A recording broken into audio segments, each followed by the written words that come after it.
ꯍꯣꯏ ꯍꯣꯏ ꯍꯣꯏ ꯍꯣꯏ ꯉꯁꯤꯗꯤ ꯈꯔ ꯑꯩ ꯋꯥꯈꯜꯁꯤ ꯈꯔ ꯅꯨꯡꯉꯥꯏꯊꯣꯛꯀꯦ ꯈꯔ ꯂꯥꯡꯊꯣꯛꯀꯦ ꯏꯁꯩ ꯃꯇꯦꯛ ꯃꯇꯦꯛꯀ ꯁꯛꯀꯦꯀꯣ ꯅꯣꯏꯅꯗꯤ ꯅ꯭ꯌꯨ ꯏꯌꯥꯔꯅꯦꯅ ꯍꯔꯥꯎꯔꯤꯕ ꯑꯩꯅꯗꯤ ꯃꯊꯥ ꯁꯥꯔꯤꯕ ꯂꯥꯟꯁꯦ ꯂꯣꯏꯁꯤꯜꯂꯨ ꯌꯥꯗꯕꯒꯤ ꯑꯋꯥꯏ ꯈꯨꯝ ꯇꯧꯅꯕꯅ ꯃꯔꯣꯜ ꯑꯃ ꯀꯨꯀꯤ ꯃꯆꯥ ꯁꯥꯊꯤꯕ ꯑꯃꯒ ꯃꯦꯗꯤꯌꯥꯒꯤ ꯉꯁꯥꯏ ꯀꯔꯝꯕ ꯑꯩ ꯒ꯭ꯔꯨꯞꯀꯤ ꯃꯦꯗꯤꯌꯥ ꯀꯔꯝꯕꯒꯤꯅꯣ ꯈꯪꯗꯦ ꯑꯗꯨ ꯑꯩ ꯇꯥꯕꯗꯤ ꯇꯥꯕꯅꯤ ꯐꯖꯩ ꯃꯕꯥꯅꯤꯒꯤ ꯗꯥꯏꯂꯣꯛ ꯃꯕꯥꯅꯤꯒꯤ ꯗꯤꯕꯦꯠꯇꯨꯗꯤ ꯃꯕꯥꯅꯤꯒꯤ ꯃꯦꯗꯤꯌꯥ ꯏꯟꯇꯔꯚ꯭ꯌꯨꯗꯨꯕꯨ ꯑꯉꯛꯄ ꯐꯪꯕ ꯗꯥꯏꯂꯣꯛ ꯑꯉꯛꯄ ꯐꯪꯕ ꯃꯔꯩ ꯂꯣꯖꯤꯀꯦꯜ ꯑꯥꯔꯒꯨꯃꯦꯟ ꯌꯥꯝꯅ ꯐꯖꯅ ꯍꯪꯈ꯭ꯔꯦ ꯑꯗꯨ ꯈꯨꯝꯕ ꯍꯩꯇꯗꯅ ꯐꯔꯛ ꯇꯥꯏ ꯑꯃꯗꯨꯗꯤ ꯄꯣꯄꯤ ꯊꯥꯕ꯭ꯔꯥ ꯄꯣꯄꯤ ꯊꯥꯕꯒꯤ ꯃꯇꯥꯡꯗ ꯈꯔ ꯍꯥꯏꯕꯤꯌꯨ ꯃꯥ ꯄꯥꯛꯁꯅ ꯄꯣꯄꯤ ꯊꯥꯕꯁꯨ ꯑꯩ ꯅꯣꯂꯦꯖ ꯂꯩꯇꯦ ꯍꯥꯏꯔꯤꯅꯤ ꯑꯩ ꯇ꯭ꯔꯥꯟꯁꯂꯦꯁꯟꯗꯣ ꯌꯦꯡꯕꯤꯌꯨ ꯐꯖꯅ ꯑꯩꯁꯨ ꯍꯟꯕꯅꯤ ꯑꯗꯨꯅ ꯍꯧꯖꯤꯛꯁꯤ ꯒꯚꯔꯟꯃꯦꯟꯒꯤ ꯁꯥꯏꯠꯇꯒꯤ ꯐꯣꯔꯦꯟꯅꯔ ꯇꯛꯈꯥꯏꯒꯅꯤ ꯍꯥꯏꯕ ꯄꯣꯠ ꯑꯃꯗꯤ ꯂꯩꯔꯦ ꯑꯣꯅꯔꯦꯕꯜ ꯁꯤ.ꯑꯦꯝꯒꯤ ꯁꯥꯏꯠꯇꯒꯤ ꯐꯣꯔꯦꯟꯅꯔꯁꯤꯡꯅ ꯗꯤꯁꯇꯔꯕ ꯇꯧꯕꯗꯤ ꯌꯥꯔꯣꯏ ꯍꯥꯏ ꯑꯗꯨꯗꯤ ꯍꯥꯟꯅꯒꯤ ꯐꯣꯔꯦꯟꯅꯔ ꯅꯠꯇꯕꯁꯤꯡꯅ ꯇꯧꯕꯁꯤꯡꯗꯨꯗꯤ ꯀꯃꯥꯏꯅ ꯇꯧꯕ ꯑꯗꯨꯅ ꯆꯨꯔꯆꯥꯟꯄꯨꯔꯁꯤꯕꯨ ꯐꯣꯔꯦꯟꯅꯔ ꯉꯥꯛꯇ ꯉꯥꯏꯔꯖꯥꯠꯂꯣ ꯍꯥꯟꯅꯒꯤ ꯆꯨꯔꯆꯥꯟꯄꯨꯔꯗ ꯂꯩꯔꯝꯕꯁꯤꯡꯗꯨꯗꯤ ꯃꯣꯏ ꯌꯥꯎꯗꯕ꯭ꯔꯥ ꯃꯩꯇꯩ ꯌꯨꯝ ꯊꯨꯒꯥꯏꯕ ꯃꯩꯇꯩ ꯌꯨꯝ ꯃꯩ ꯊꯥꯕ ꯃꯩꯇꯩ ꯅꯨꯄꯤ ꯔꯦꯞ ꯇꯧꯕ ꯌꯥꯎꯗꯕ꯭ꯔꯥ ꯀꯣꯏꯁꯟ ꯌꯥꯝ ꯂꯩꯔꯦ ꯑꯗꯨꯅ ꯅ꯭ꯌꯨ ꯏꯌꯔꯒꯤ ꯃꯌꯥꯝꯒꯤ ꯏꯟꯇꯔꯦꯁꯇ ꯑꯩꯁꯤ this beautiful songs makes me remind my childhood days ꯑꯩ ꯏꯁꯩ ꯌꯥꯝ ꯉꯥꯎꯖꯕ ꯑꯗꯨꯅ ꯑꯣꯜ ꯏꯟꯗꯤꯌꯥ ꯔꯦꯗꯤꯑꯣ ꯏꯝꯐꯥꯜꯗ ꯑꯃꯐꯥꯎ ꯑꯦꯄ꯭ꯔꯨꯞ ꯇꯧꯕ ꯉꯝꯅꯗꯕꯗꯨ ꯑꯩꯗ ꯑꯅꯦꯛ ꯇꯧꯔꯦ ꯗ꯭ꯔꯃꯥꯁꯨ ꯏꯁꯩꯁꯨ ꯑꯗꯨꯕꯨ ꯍꯧꯖꯤꯛꯇꯤ ꯑꯩ ꯆꯠꯇ꯭ꯔꯦ ꯏꯁꯩꯁꯤ ꯑꯦꯄ꯭ꯔꯨꯞ ꯇꯧꯔꯤꯕ ꯇꯧꯗꯕ꯭ꯔꯥ ꯑꯩꯁꯤ ꯈꯪꯗꯦ ꯏꯁꯩꯒꯤꯗꯤ ꯔꯤꯑꯣꯗꯤꯁꯟ ꯊꯥꯍꯧꯗ꯭ꯔꯦ ꯗ꯭ꯔꯃꯥꯒꯤꯗꯤ ꯑꯩ ꯈꯪꯕ꯭ꯔꯥ ꯑꯩ ꯀꯅꯥꯅ ꯄꯥꯏꯅꯣ ꯀꯃꯥꯏꯅ ꯇꯧꯕꯅꯣ ꯈꯪꯗ꯭ꯔꯦ ꯆꯠꯇ꯭ꯔꯦ ꯏꯁꯩꯁꯨ ꯍꯩ ꯗ꯭ꯔꯃꯥꯁꯨ ꯍꯩ ꯑꯗꯨꯕꯨ ꯀꯥꯟꯗꯦ ꯑꯩ ꯐꯦꯁꯕꯨꯛꯇ ꯉꯥꯏꯍꯥꯛꯇꯪ ꯑꯩ ꯁꯛꯄ ꯈꯤꯇ ꯂꯣꯏ ꯂꯩ ꯑꯩꯒꯤ ꯂꯣꯏ ꯂꯩ ꯀꯤꯕꯣꯔꯗ ꯍꯟꯗꯛ ꯌꯣꯟꯊꯣꯛꯈ꯭ꯔꯦ ꯑꯩ ꯄꯩꯁꯥ ꯌꯥꯝ ꯆꯜꯂꯛꯄꯗꯒꯤ ꯑꯗꯨꯅ ꯑꯒꯂꯦ ꯂꯀꯖꯥ ꯍꯥꯏꯕꯅꯤ ꯑꯒꯂꯦ ꯂꯀꯖꯥ ꯐꯖꯈ꯭ꯔꯕ ꯏꯁꯩ ꯑꯃꯈꯛ ꯑꯩꯅ ꯈ꯭ꯔꯤꯁꯃꯥꯁꯀꯤ ꯁꯤꯡꯉꯩ ꯃꯇꯝꯗ ꯈꯤꯇꯪ ꯈꯟꯈꯠꯂꯦꯀꯣ ꯑꯗꯨꯒꯤ ꯏꯁꯩꯗꯨ ꯑꯩꯅ ꯂꯧꯕꯨꯛꯇꯒꯤ ꯁꯨꯝ ꯂꯥꯛꯄꯗ ꯀꯤꯂꯣꯃꯤꯇꯔ 2 ꯈꯣꯡ ꯆꯠꯂꯦ ꯁ꯭ꯀꯨꯜ ꯆꯠꯂꯤꯅꯤ ꯑꯗꯨꯗ ꯑꯩꯅ ꯂꯧꯕꯨꯛꯇꯒꯤ ꯁꯨꯝ ꯂꯥꯛꯄꯗ ꯂꯝꯈꯨꯜ ꯈꯨ ꯑꯃ ꯂꯩꯕ ꯇꯥꯡꯈꯨꯜ ꯈꯨꯜ ꯑꯃ ꯂꯩꯕꯀꯣ ꯑꯗꯨꯗꯒꯤ ꯁꯨꯝ ꯈꯣꯡꯄꯅꯦ ꯏꯁꯩꯁꯦ ꯏꯁꯩ ꯂꯣꯏꯅ ꯐꯥꯗꯦ ꯃꯇꯦꯛ ꯑꯃꯈꯛꯇꯅꯤ ꯐꯥꯕ ꯑꯗꯣ ꯏꯁꯩꯗꯤ ꯌꯥꯝ ꯐꯖꯕ ꯄꯨꯛꯅꯤꯡ ꯍꯨꯅ ꯐꯖꯕ ꯏꯁꯩꯁꯤꯅ ꯑꯩꯒꯤ ꯑꯉꯥꯡ ꯑꯣꯏꯔꯤꯉꯩꯒꯤ ꯄꯨꯟꯁꯤꯁꯦ ꯁꯨꯝ ꯅꯤꯡꯁꯤꯡꯕ ꯑꯩꯅ ꯎꯟ ꯇꯥꯏꯀꯣ ꯃꯇꯝꯗꯨꯗ ꯃꯇꯝꯗꯨ ꯑꯩ ꯆꯥꯎꯔꯥꯛꯅ 1972 ꯑꯣꯏꯒꯗ꯭ꯔꯅ ꯈꯜꯂꯦ ꯑꯩ ꯅꯤꯡꯁꯤꯡꯕꯗ 1972 ꯑꯗꯨꯋꯥꯏ ꯑꯣꯏꯅ ꯈꯜꯂꯦ ꯃꯇꯝꯗꯨꯗ ꯑꯩ ꯑꯉꯥꯡ ꯑꯃ ꯑꯣꯏꯔꯤ ꯆꯥꯎꯔꯥꯛꯅ ꯆꯍꯤ 6 ꯑꯩ ꯁꯨꯔꯝꯅꯦꯅ ꯈꯜꯂꯦ ꯀꯣ ꯆꯍꯤ 6 ꯅꯠꯇ꯭ꯔꯒ 5 ꯑꯗꯨꯃꯥꯏꯅ ꯑꯗꯩ ꯍꯦꯜꯂꯝꯃꯔꯣꯏ ꯎꯟꯅ ꯑꯩꯈꯣꯏ ꯕꯕꯥꯅ ꯑꯩꯁꯦ ꯑꯩꯈꯣꯏꯒꯤ ꯄꯥꯠ ꯆꯥꯏꯌꯦꯕꯀꯣ ꯑꯗꯨꯗ ꯑꯩꯈꯣꯏꯒꯤ ꯔꯕꯔ ꯈꯣꯡꯎꯞ ꯑꯃ ꯂꯩꯕꯤ ꯑꯗ ꯎꯟ ꯃꯔꯛꯇ ꯀ꯭ꯌꯥꯎ ꯆꯠꯂꯦꯕ ꯑꯗꯨꯒꯤ ꯎꯟꯗꯨ ꯍꯧꯖꯤꯛꯇꯤ ꯎꯗ꯭ꯔꯦ ꯗꯤꯁꯦꯝꯕꯔꯗ ꯎꯟ ꯇꯥꯏ ꯍꯧꯖꯤꯛ ꯖꯅꯋꯥꯔꯤ ꯂꯥꯟꯁꯤꯜꯂꯛꯑꯦ ꯎꯟ ꯇꯥꯔꯔꯣꯏ ꯊꯥꯖꯗ꯭ꯔꯦ ꯏꯁꯩꯗꯤ ꯀꯃꯥꯏꯅ ꯇꯧꯒꯦ ꯌꯦꯡꯁꯤꯀꯣ ꯕꯕꯥꯁꯨ ꯂꯩꯇ꯭ꯔꯦ ꯕꯕꯥ ꯅꯤꯡꯁꯤꯡꯉꯛꯄꯅꯦ ꯑꯩꯅ la la la la la la la la la la la la la तेरा मुझ पे हपेले कनाता कोई तू यूं ही नहीं दिल लुभाता कोई मैं खिलाऊंगा यार अमोहन के तेरा मुझ पे हपेले कनाता कोई यूं ही नहीं दिल लुभाता कोई जाने तू क्या जाने ना हो माने तू क्या जाने ना म्यूजिक तेरा मुझ पे हपेले का नाता कोई यूं ही नहीं दिल रुबाता कोई ꯁꯤꯒꯤ ꯏꯁꯩꯁꯤꯅ ꯑꯩꯁꯦ ꯁꯨꯝ ꯅꯤꯡꯁꯤꯡꯉꯛꯄꯅꯤꯗ ꯐꯖꯕꯅꯤ ꯑꯥꯒꯂꯦ ꯂꯛꯖꯥꯒꯤ ꯏꯁꯩꯗꯣ ꯑꯩ ꯐꯤꯂꯝꯗꯨꯗꯤ ꯌꯦꯡꯗ꯭ꯔꯤꯀꯣ ꯑꯗꯨꯒ ꯏꯁꯩ ꯑꯃꯁꯨ ꯌꯥꯝꯅ ꯐꯖꯕ ꯏꯁꯩ ꯑꯃꯁु करवती बदलते रही सारी रात हम आपकी कसम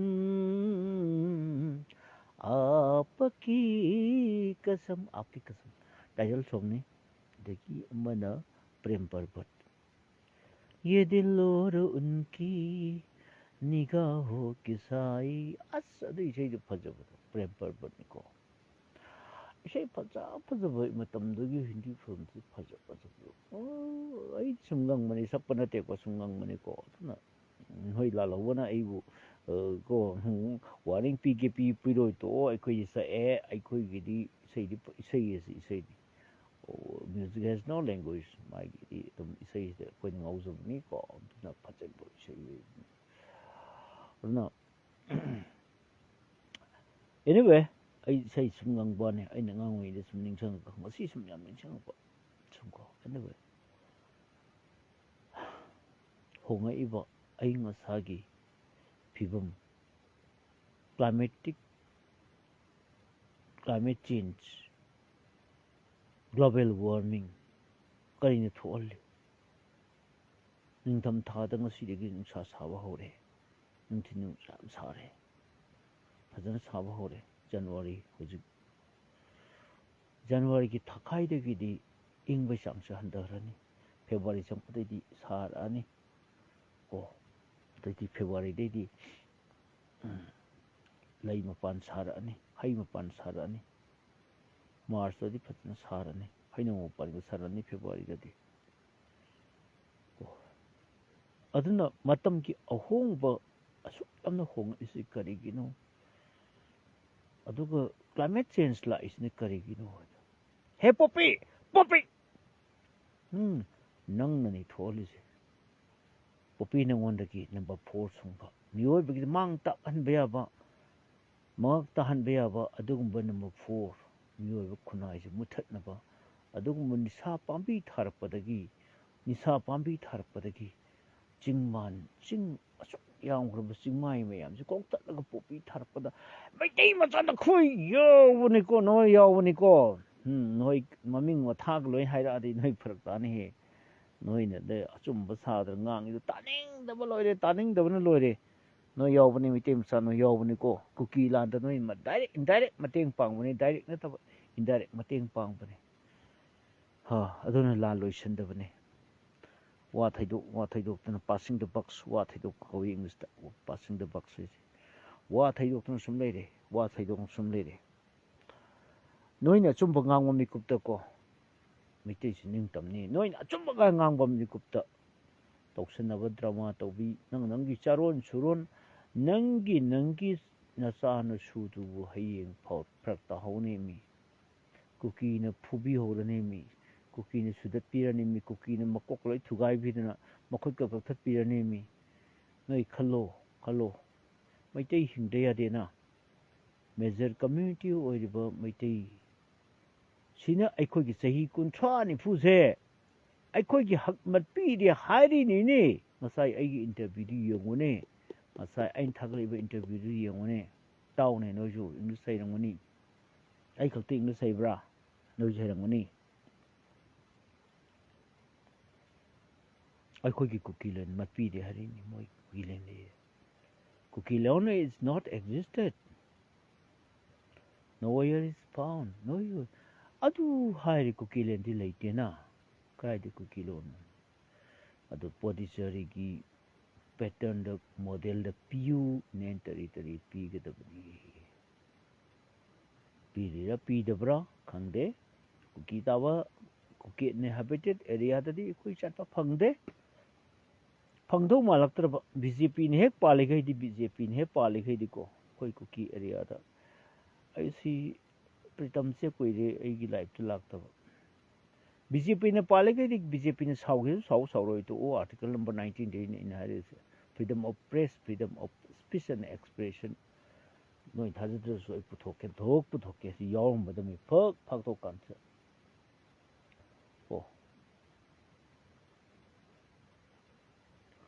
aduna assembly mifam sigi matangda hojiksi atei somnong somsilakeko aisi choka tawge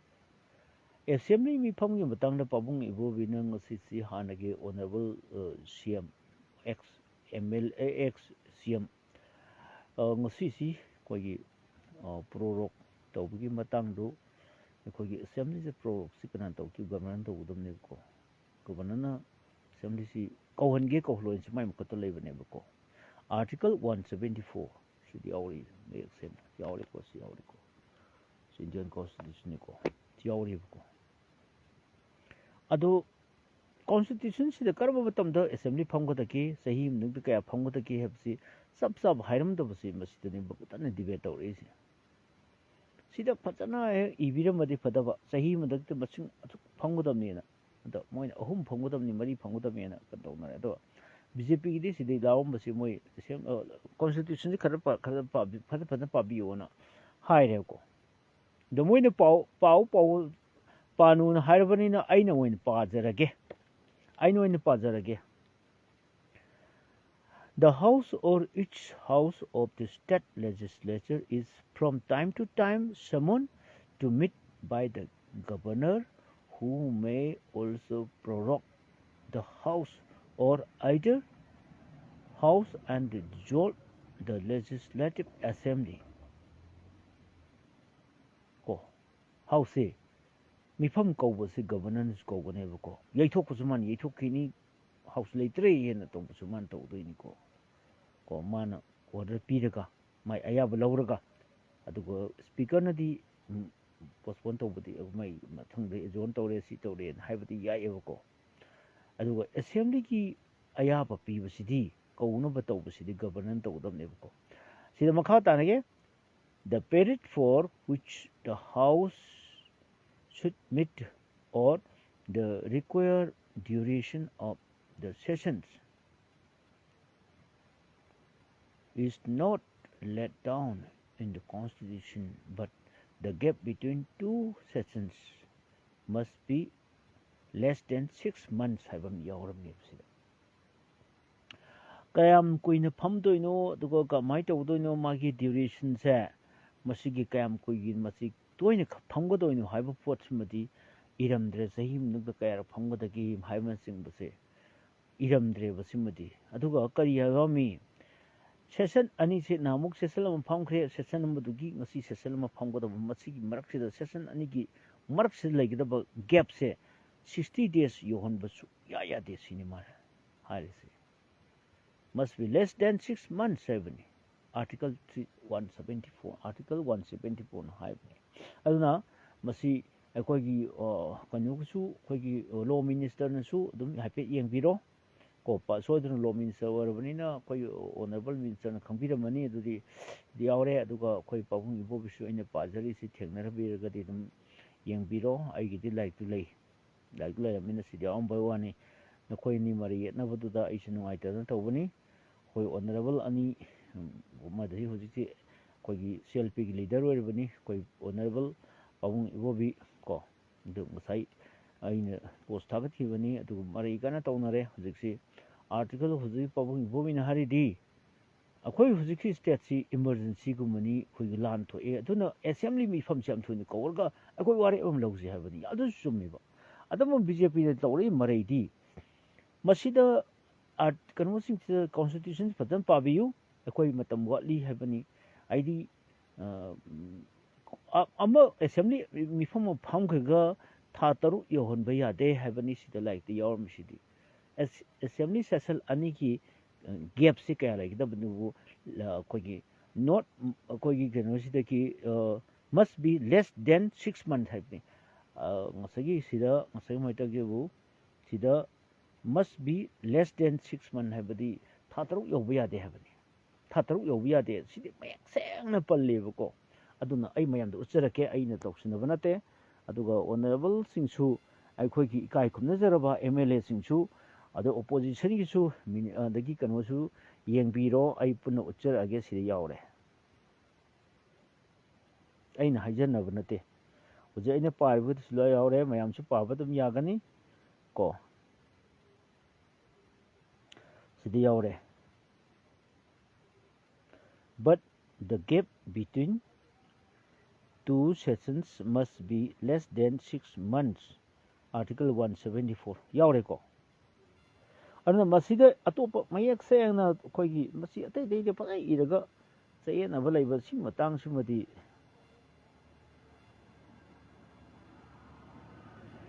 ibiramdre ko. Aduna masi aduna moina phajana mayak sayangna ibiramdabanina koigi kano kaina koigi hojiksi law minister ga koigi pabung ibobiga tawnaba maraini aina khangrabada maraidi phajana tawnare. अदुग assembly में फम कौसी हैबनी हुजिग हारिसे कन्न opposition तखले सी मनंग द ओपोजिशन न तखलक पायबसी गवर्नमेंट सिजु इंथुनी तव पोनेबको ख तुनिंग खरा लेंग बहौरबनी पब्लिक न गजे इंजलबको अथुरी तुरे पब्लिक न गदो कोई पब्लिक सिदी कमाई तगे बो खरा थमाई सनग्रेबा पैसा न ममाई थोक थोमजनी चंवा चपी गांधी चपी न तंग थाजन खबनी को अद ममिंग ऑर्गेनाइजेशन की ममिंग लोई लाउथोराय ई कादन लाउथोरकनी को कुमै दानी सिदम लाखना इथन ग तुमे किविदे अदु किदु आई थांगाय लेरे दै को सांग बयाम लै स्वाइदम लै अदुना को अथम थिंतनरे दम आइदि नोमै लेतबनि को फागी ग तोगे अदुना लोसी याम खंगबो मथौ ताय कोई पब्लिक से लो याम खंगद्रे कोई पब्लिक से अखोई पब्लिक न लो खंगदबदगिनीब अखोइना ngasi waribse ai haigebo article 19 never sasi at BJP government loy lokthok pireba article 19 chi violate to bire asi to biganu kuki tabe area khangde ama khangde moina kadabagi mamma gi mat kanu bagi national highway the moina kargi moin thachal thamino national highway ji akhoi gi तुरे मपाना तागन बकांबू उमसुलेरी Manipur I count पल्लरोय को तुरे मपान याम तागन बकांबू अदगी लेहाउ लेब तुरे मपान याम तागन बकांबू उमसुलेरे national highway दे याम तागल बा lump legend बा ngasi ji compensation तानबगी दमकता मसी आई इमिसने उग्रबनी ngasi ji सिदा युमम साने बको अदुगा लंबी चे Somde सेमकदरबा सिगी compensation लौथोखरनी अदो असाइदम सारुने बको अदु compensation अनि थोना अहुम थोना सुम लवेबा मसी कुकीने तवेबको मसी क्वाइदे हैन त अदुगुम्बा फुरु फनेक थोकपसि गाय खंगदबा ब्रा लौथोकपसि गाय खंगदबा अदु ngasi नेमु BSF ता CRPF ता चाहेले वीडियो थागले आई शेयर तौते अदु ngasi की आईगी नुंथिन की आयुक्तिक शेयर तौबा BSF का मोय कोटु की मी सिंगर तौनबा कन्फ्रंटेशन दो I do yes there is no need for the confrontation and hibernate confrontation moy gi wafang na bai ni confrontation si madu do wafang na bai ma kem ba thok ta de aikoi di entity aikoi di freely aikoi India pumba da aikoi na lebak ngak na ba gi khoi da power lai I am army de shu aikoi order ni be ma thok ta de aduga kanu de shu aikoi na local police de shu aikoi order pi be ma thok ta de aikoi gi DG na aikoi gi BSF ki DG na director general na aikoi order pi mafam sida thabak tau mafam sida deploy tau aduga security pu public sing che hana hun ba ya de haidana haiba ki nom le nang sida kai ba ngang ngai te na adu te na ngang abu bu ikai ba khangda ba da adu officer do thagale am ti thagale ma yam chum na ngang legal point of view da pa ja na ngang e ko BSF border security forces मोखोई C power लाइब ने को India की मफम खुद मक तो ग्रोंग उचत पे आपने border से तंगा गया पा मनंग दसु बॉर्डर अच्छी बॉर्डर ने खोई से अखोई से बॉर्डर ने बा बॉर्डर स्टेट ने बा मणिपुर से बॉर्डर स्टेट नते हाई गेरा बा आसाम राइफल सिटी सुमने की नॉर्थ ईस्ट खतंग ngak na da pi tong tel लाइब ने को मोखोई द सेंट्रल गवर्नमेंट सिना बॉर्डर ngak पकी थौदांग सिना बा वानी लालौबगी सपोर्ट से इंसर्जेंसी प्रॉब्लम सिना होय सॉल्व तो रोन हाइबोनी बॉर्डर सु खापे सिना बानी अदबु हुजिसि बोर्ड BSF ता कोई border ngakpoi thorang si sinaragadi khadi phani ne khale pang ya dia roi BSF ta di kuki ni pising na phane tho ozu motorozu khara moidi na to do mande koi moi hanagi matai maina to do di mande anyway phajai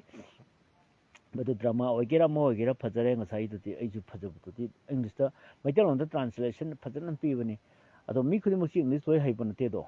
aduga ꯑꯗꯣ ꯑꯌꯥꯝꯕꯅ ꯃꯣꯏꯅ ꯏꯪꯂꯤꯁꯇ ꯉꯥꯡꯅꯕꯁꯤꯡꯁꯦ ꯑꯩ translation ꯑꯌꯥꯝꯕ ꯄꯤꯕ꯭ꯔꯥꯅ ꯈꯜꯂꯦ ꯑꯩꯒꯤ ꯄꯣꯁꯁꯦ ꯀꯅꯥꯝ ꯌꯦꯡꯕꯤꯗ꯭ꯔꯦ ꯅꯣꯏ ꯏꯪꯂꯤꯁ ꯍꯩꯔꯒꯗꯤ ꯑꯩ ꯇ꯭ꯔꯥꯟꯁꯂꯦꯁꯟꯗꯨ ꯌꯦꯡꯗ꯭ꯔꯁꯨ ꯌꯥꯅꯤ ꯑꯗꯣ ꯏꯪꯂꯤꯁ ꯍꯩꯇꯕ ꯀꯥꯡꯕꯨꯒꯤꯗꯃꯛꯇꯅꯤ ꯑꯩꯅ ꯇ꯭ꯔꯥꯟꯁꯂꯦꯁꯟ ꯄꯤꯔꯤꯁꯤꯡꯗꯣ ꯈꯪꯖꯅ ꯄꯕ꯭ꯂꯤꯛꯇ ꯈꯪꯖꯅꯕꯒꯤꯗꯃꯛꯇ ꯇꯧꯅꯔꯤꯕ ꯃꯔꯩ ꯈꯨꯇꯧꯗꯨ ꯃꯁꯤꯒꯤ ꯇ꯭ꯔꯥꯟꯁꯂꯦꯁꯟꯁꯦ 2-3 ꯄꯤꯕꯅꯦ ꯑꯩꯅꯀꯣ ꯑꯗꯨꯅ ꯍꯧꯖꯤꯛ ꯃꯩꯇꯩꯁꯤꯡꯅ ꯀꯔꯤ ꯍꯥꯏꯔꯤ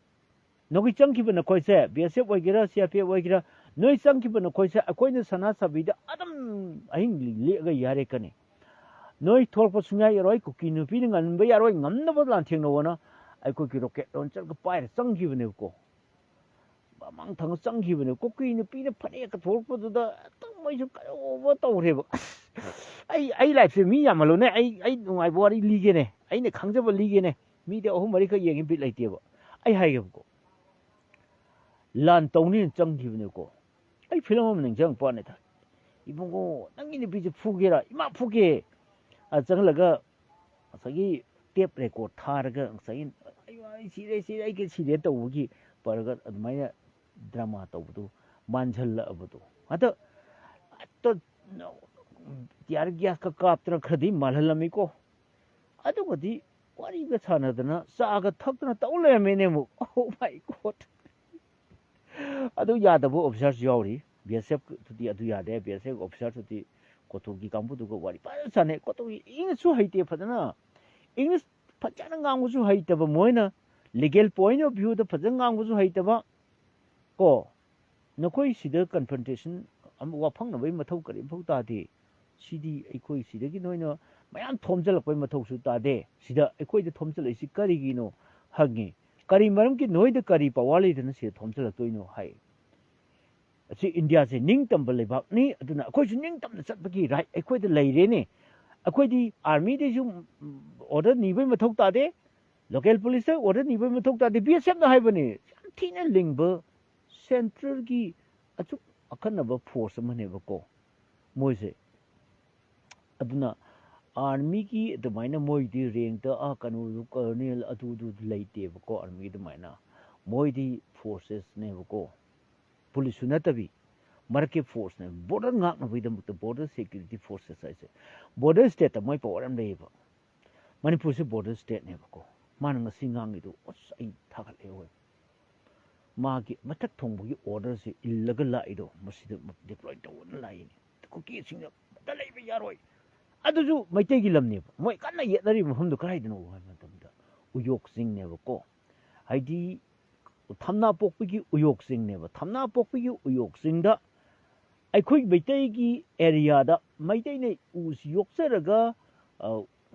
ꯏꯟꯚꯥꯏꯔꯟꯃꯦꯟꯁꯤ ꯄ꯭ꯔꯣꯇꯦꯛ ꯇꯧꯅꯦꯅ ꯂꯩꯖꯔꯤꯕ ꯑꯗꯨꯝꯕ ꯎꯌꯣꯛꯁꯤꯡꯗꯨꯗ ꯃꯣꯏꯅ ꯆꯪꯂꯒ ꯕꯪꯀꯔꯒ ꯁꯥꯔꯒ ꯇ꯭ꯔꯥꯟꯖꯤꯠ ꯄꯣꯏꯟꯠꯒ ꯑꯣꯏꯍꯟꯗꯅ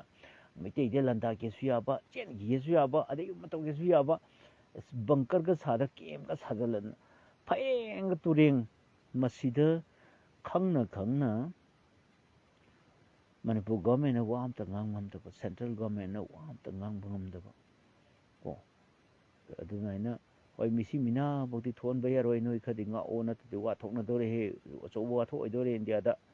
ꯍꯥꯏꯗꯅ ꯉꯁꯥꯏ ꯈꯔꯗꯤ ꯃꯔꯝꯗꯤ ꯃꯦꯗꯤꯌꯥ ꯃꯌꯥꯝꯅ ꯇꯛꯈꯥꯏꯔꯛꯄꯁꯦ ꯍꯟꯗꯛ ꯌꯥꯝ ꯇꯛꯈꯥꯏꯔꯦꯕꯀꯣ ꯅꯣꯏ ꯀꯨꯀꯤ ꯂꯦꯟꯁꯦ ꯀꯗꯥꯏꯗ ꯂꯩꯒꯦ ꯍꯥꯏꯗꯅ ꯑꯗꯣ ꯃꯩꯇꯩ ꯉꯁꯥꯏ ꯑꯩꯒꯤ ꯏꯟꯇꯔꯚ꯭ꯌꯨꯗ ꯌꯥꯎꯕꯅꯤ ꯉꯁꯥꯏ ꯑꯩꯅ ꯁꯤꯌꯥꯔ ꯇꯧꯕ ꯏꯟꯇꯔꯚ꯭ꯌꯨꯗ ꯌꯥꯎꯕꯅꯤ ꯅꯨꯄꯤ ꯑꯉꯥꯡ ꯂꯥꯟ ꯌꯥꯎꯖꯗꯕ ꯅꯨꯄꯤ ꯑꯉꯥꯡ ꯅꯈꯣꯏꯅ ꯀꯤꯠꯅꯦꯞ ꯇꯧꯔꯒ ꯍꯥꯠꯂꯤ ꯍꯥꯏꯕ ꯃꯇꯥꯡꯁꯤꯗ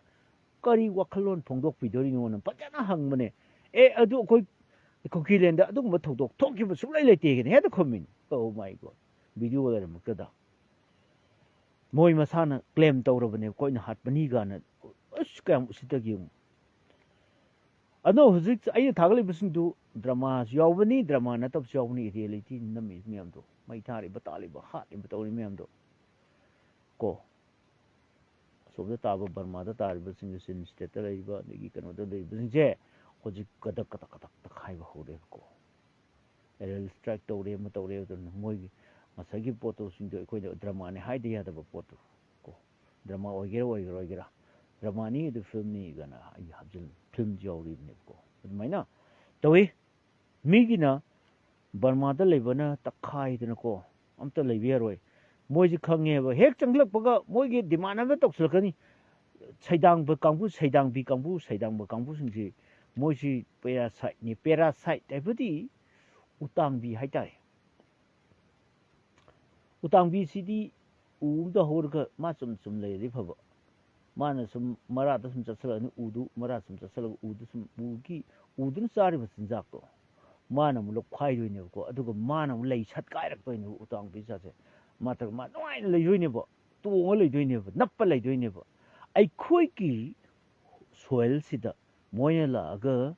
ꯃꯄꯨꯒ ꯎꯇꯥꯡꯕꯤ ꯍꯥꯏꯁꯤꯅꯤ ꯎꯇꯥꯡꯕꯤꯒꯤ ꯀꯦꯔꯦꯛꯇꯔꯅꯦꯕ ꯃꯣꯏꯅ ꯂꯧꯔꯤꯁꯦ ꯎꯇꯥꯡꯕꯤ ꯄꯦꯔꯥꯁꯥꯏꯠꯅꯦꯕ cookies are parasites. I can say very proudly, yes, you are warned.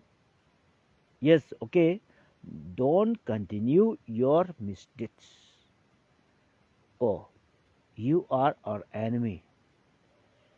Cookies singtune aina harise, moi maitelon khangdaba apandai changpa kangbuthune aina English ta harise. You are Tom. You are called, you are Tom is parasite. ꯅꯈꯣꯏꯁꯤ ꯄꯦꯔꯥꯁꯥꯏꯠꯅꯤ ꯀꯣ ꯃꯐꯝꯁꯤꯗ ꯄꯦꯔꯥꯁꯥꯏꯠꯅꯤ ꯄꯦꯔꯥꯁꯥꯏꯠꯄꯨ encourage ꯇꯧꯔꯤꯕ ꯀꯥꯡꯕꯨꯁꯤꯅ ꯈ꯭ꯋꯥꯏ ꯉꯛꯏꯁꯦ ꯃꯩꯇꯩ ꯃꯆꯥꯁꯨ ꯌꯥꯎꯔꯤꯕꯁꯤꯗ ꯂꯥꯟꯁꯤ ꯃꯈꯥ ꯆꯠꯊꯕꯗ ꯃꯩꯇꯩ ꯃꯆꯥꯅ indirectly ꯃꯇꯦꯡ ꯄꯥꯡꯉꯤ ꯍꯥꯏꯕꯁꯦ ꯃꯁꯤ ꯉꯁꯤꯗꯤ ꯄ꯭ꯔꯨꯐꯇꯤ ꯄꯤꯔꯔꯣꯏꯀꯣ ꯑꯗꯨ ꯂꯩꯗꯤ ꯂꯩꯔꯕꯅꯤ ꯁꯤꯗ ꯗ꯭ꯔꯃꯥ ꯇꯧꯗꯅ ꯇꯥꯠ ꯄꯥꯠ ꯇꯧꯗꯅ ꯃꯁꯤꯗ ꯀꯣ ꯄꯣꯄꯤ ꯂꯂꯣꯟꯕ ꯈꯔ ꯌꯥꯎ ꯂꯩꯔꯦꯕ ꯃꯣꯏꯅ ꯀꯨꯀꯤꯁꯤꯡꯒ ꯃꯥꯟꯅꯔꯒ ꯂꯥꯟꯁꯤ ꯃꯈꯥ ꯁꯨꯝ ꯇꯧꯍꯟꯕ ꯀꯣ ꯃꯊꯤ ꯃꯀꯨꯝ ꯆꯥꯕ ꯀꯥꯡꯕꯨ ꯂꯩꯔꯦ ꯑꯦꯅꯤꯋꯦ ꯇꯧꯅꯤꯡꯕ ꯇꯧꯅꯤꯡꯕ ꯇꯣꯛꯑꯣ ꯑꯗꯨꯅ ꯑꯃꯨꯛ ꯅꯨꯄꯤ ꯂꯥꯟ ꯃꯦꯃꯣꯔꯤꯌꯦꯜ ꯀꯥꯡꯕꯨ ꯑꯃꯁꯨ ꯃꯩꯇꯩꯗ ꯃꯣꯏꯅ ꯑꯦꯇꯦꯛ ꯇꯧꯗꯅ ꯑꯋꯥ ꯑꯅꯥ ꯇꯥꯍꯟꯕ ꯇꯥꯔꯒꯗꯤ ꯑꯍꯨꯝ ꯁꯨꯕ ꯅꯨꯄꯤ ꯂꯥꯟ ꯇꯧꯔꯅꯤ ꯍꯥꯏꯕꯗꯤ ꯍꯥꯏꯈ꯭ꯔꯦ ꯊꯕꯛ ꯑꯣꯏꯅ ꯇꯧꯔꯛꯄ ꯇꯧꯔꯛꯇꯕꯗꯤ ꯈꯪꯗꯦ ꯑꯗꯣ ꯂꯥꯟꯗꯤ ꯁꯣꯏ ꯇꯧꯔꯛꯀꯅꯤ ꯅꯨꯄꯤ ꯂꯥꯟ ꯇꯧꯕ ꯇꯧꯗꯕꯗꯤ ꯑꯩ ꯈꯪꯗꯦ ꯆꯤꯟꯅ ꯉꯥꯡꯕ ꯖꯥꯠꯁꯦ ꯑꯩꯈꯣꯏ ꯊꯥꯖꯗ꯭ꯔꯦ ꯁꯤ ꯉꯥꯏꯔꯦ ꯑꯃꯁꯨꯡ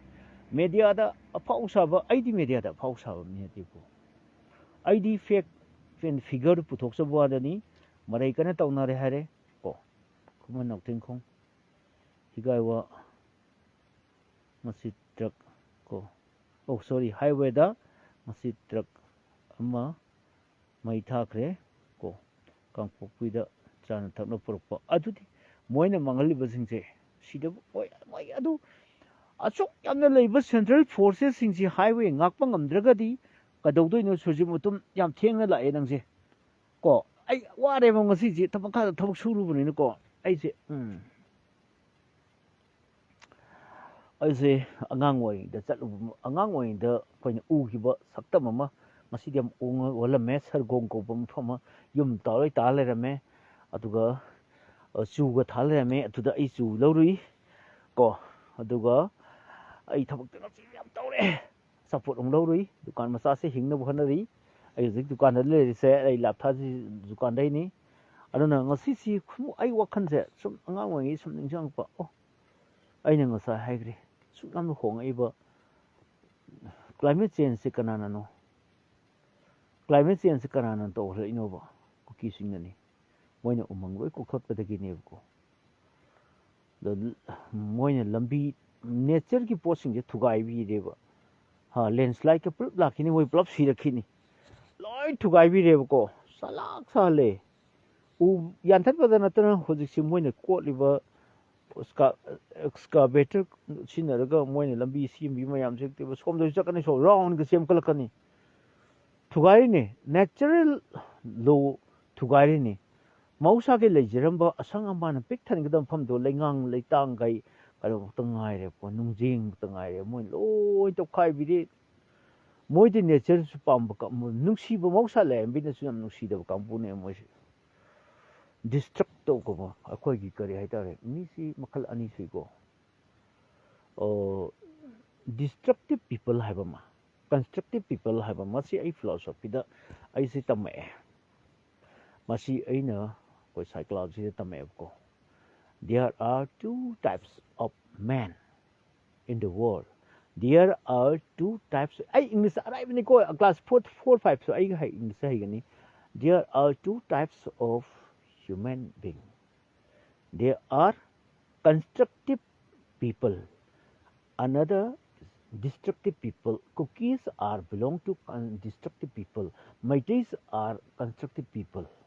Maitai di sempat sagat pa migi mapot lut tau ta bida moi sempat sagat pa saukat ne se ba kampu ne. Cookie singa ne mangan ta lage ngasi di trak mapot lama mai thari ni ko.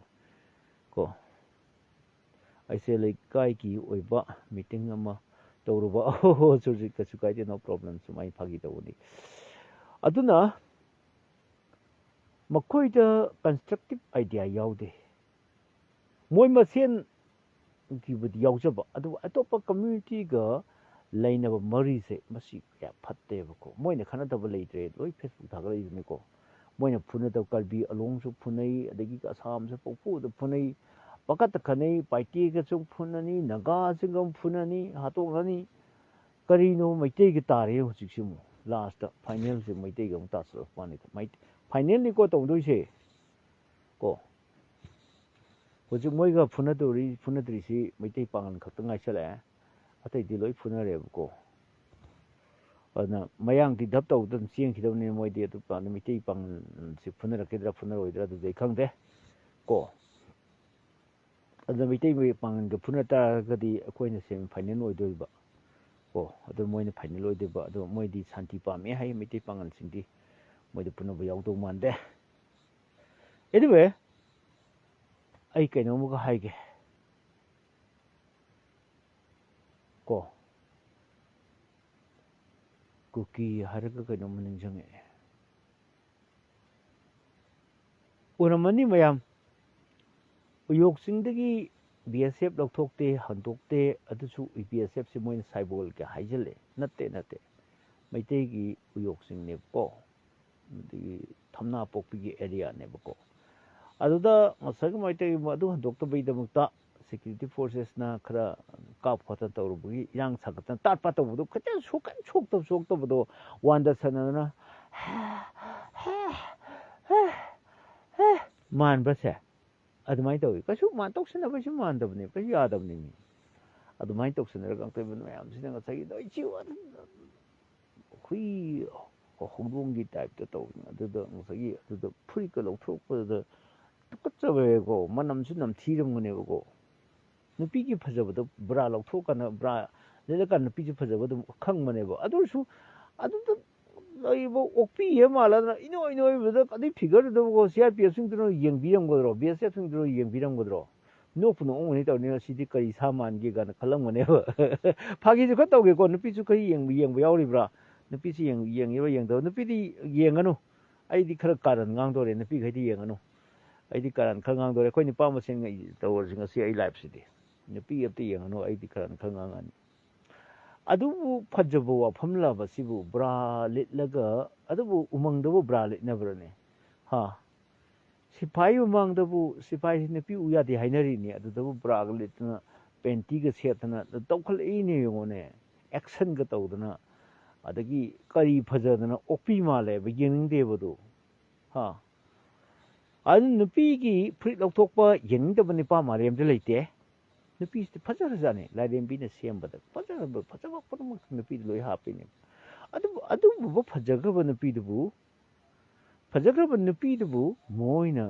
लेखा ताले नुपी अब community से मोइन लोई सिदोएबको yes याम चमे सुजि मतुमगी थैंक यू सो मच याम फजब कमेंट पिरे ngasi di khar karan ngangna siko nupa khakta yengo ngasi di ai life se nupi yengbirano please nupi thokpi ro nupi yau tar ga su ngasi di nupa karan yam ngang dore ai phar am ngangani ko Aruna लेबाक निंबा साबा कांगबु सिनेबा लेबाक निंबा दि नत्तबा मोइसे लेबाक Nimba sense of patriotism मोइदि यावबा नतेबको मोइ तोरिबा politics Gaste थुत अदुनि कदर further मियाम इजुपा कदर further अदुना Koeman नक्थोम Kong पाजगे सिंगदा लेबा लाइफम सिंगसे मैतेना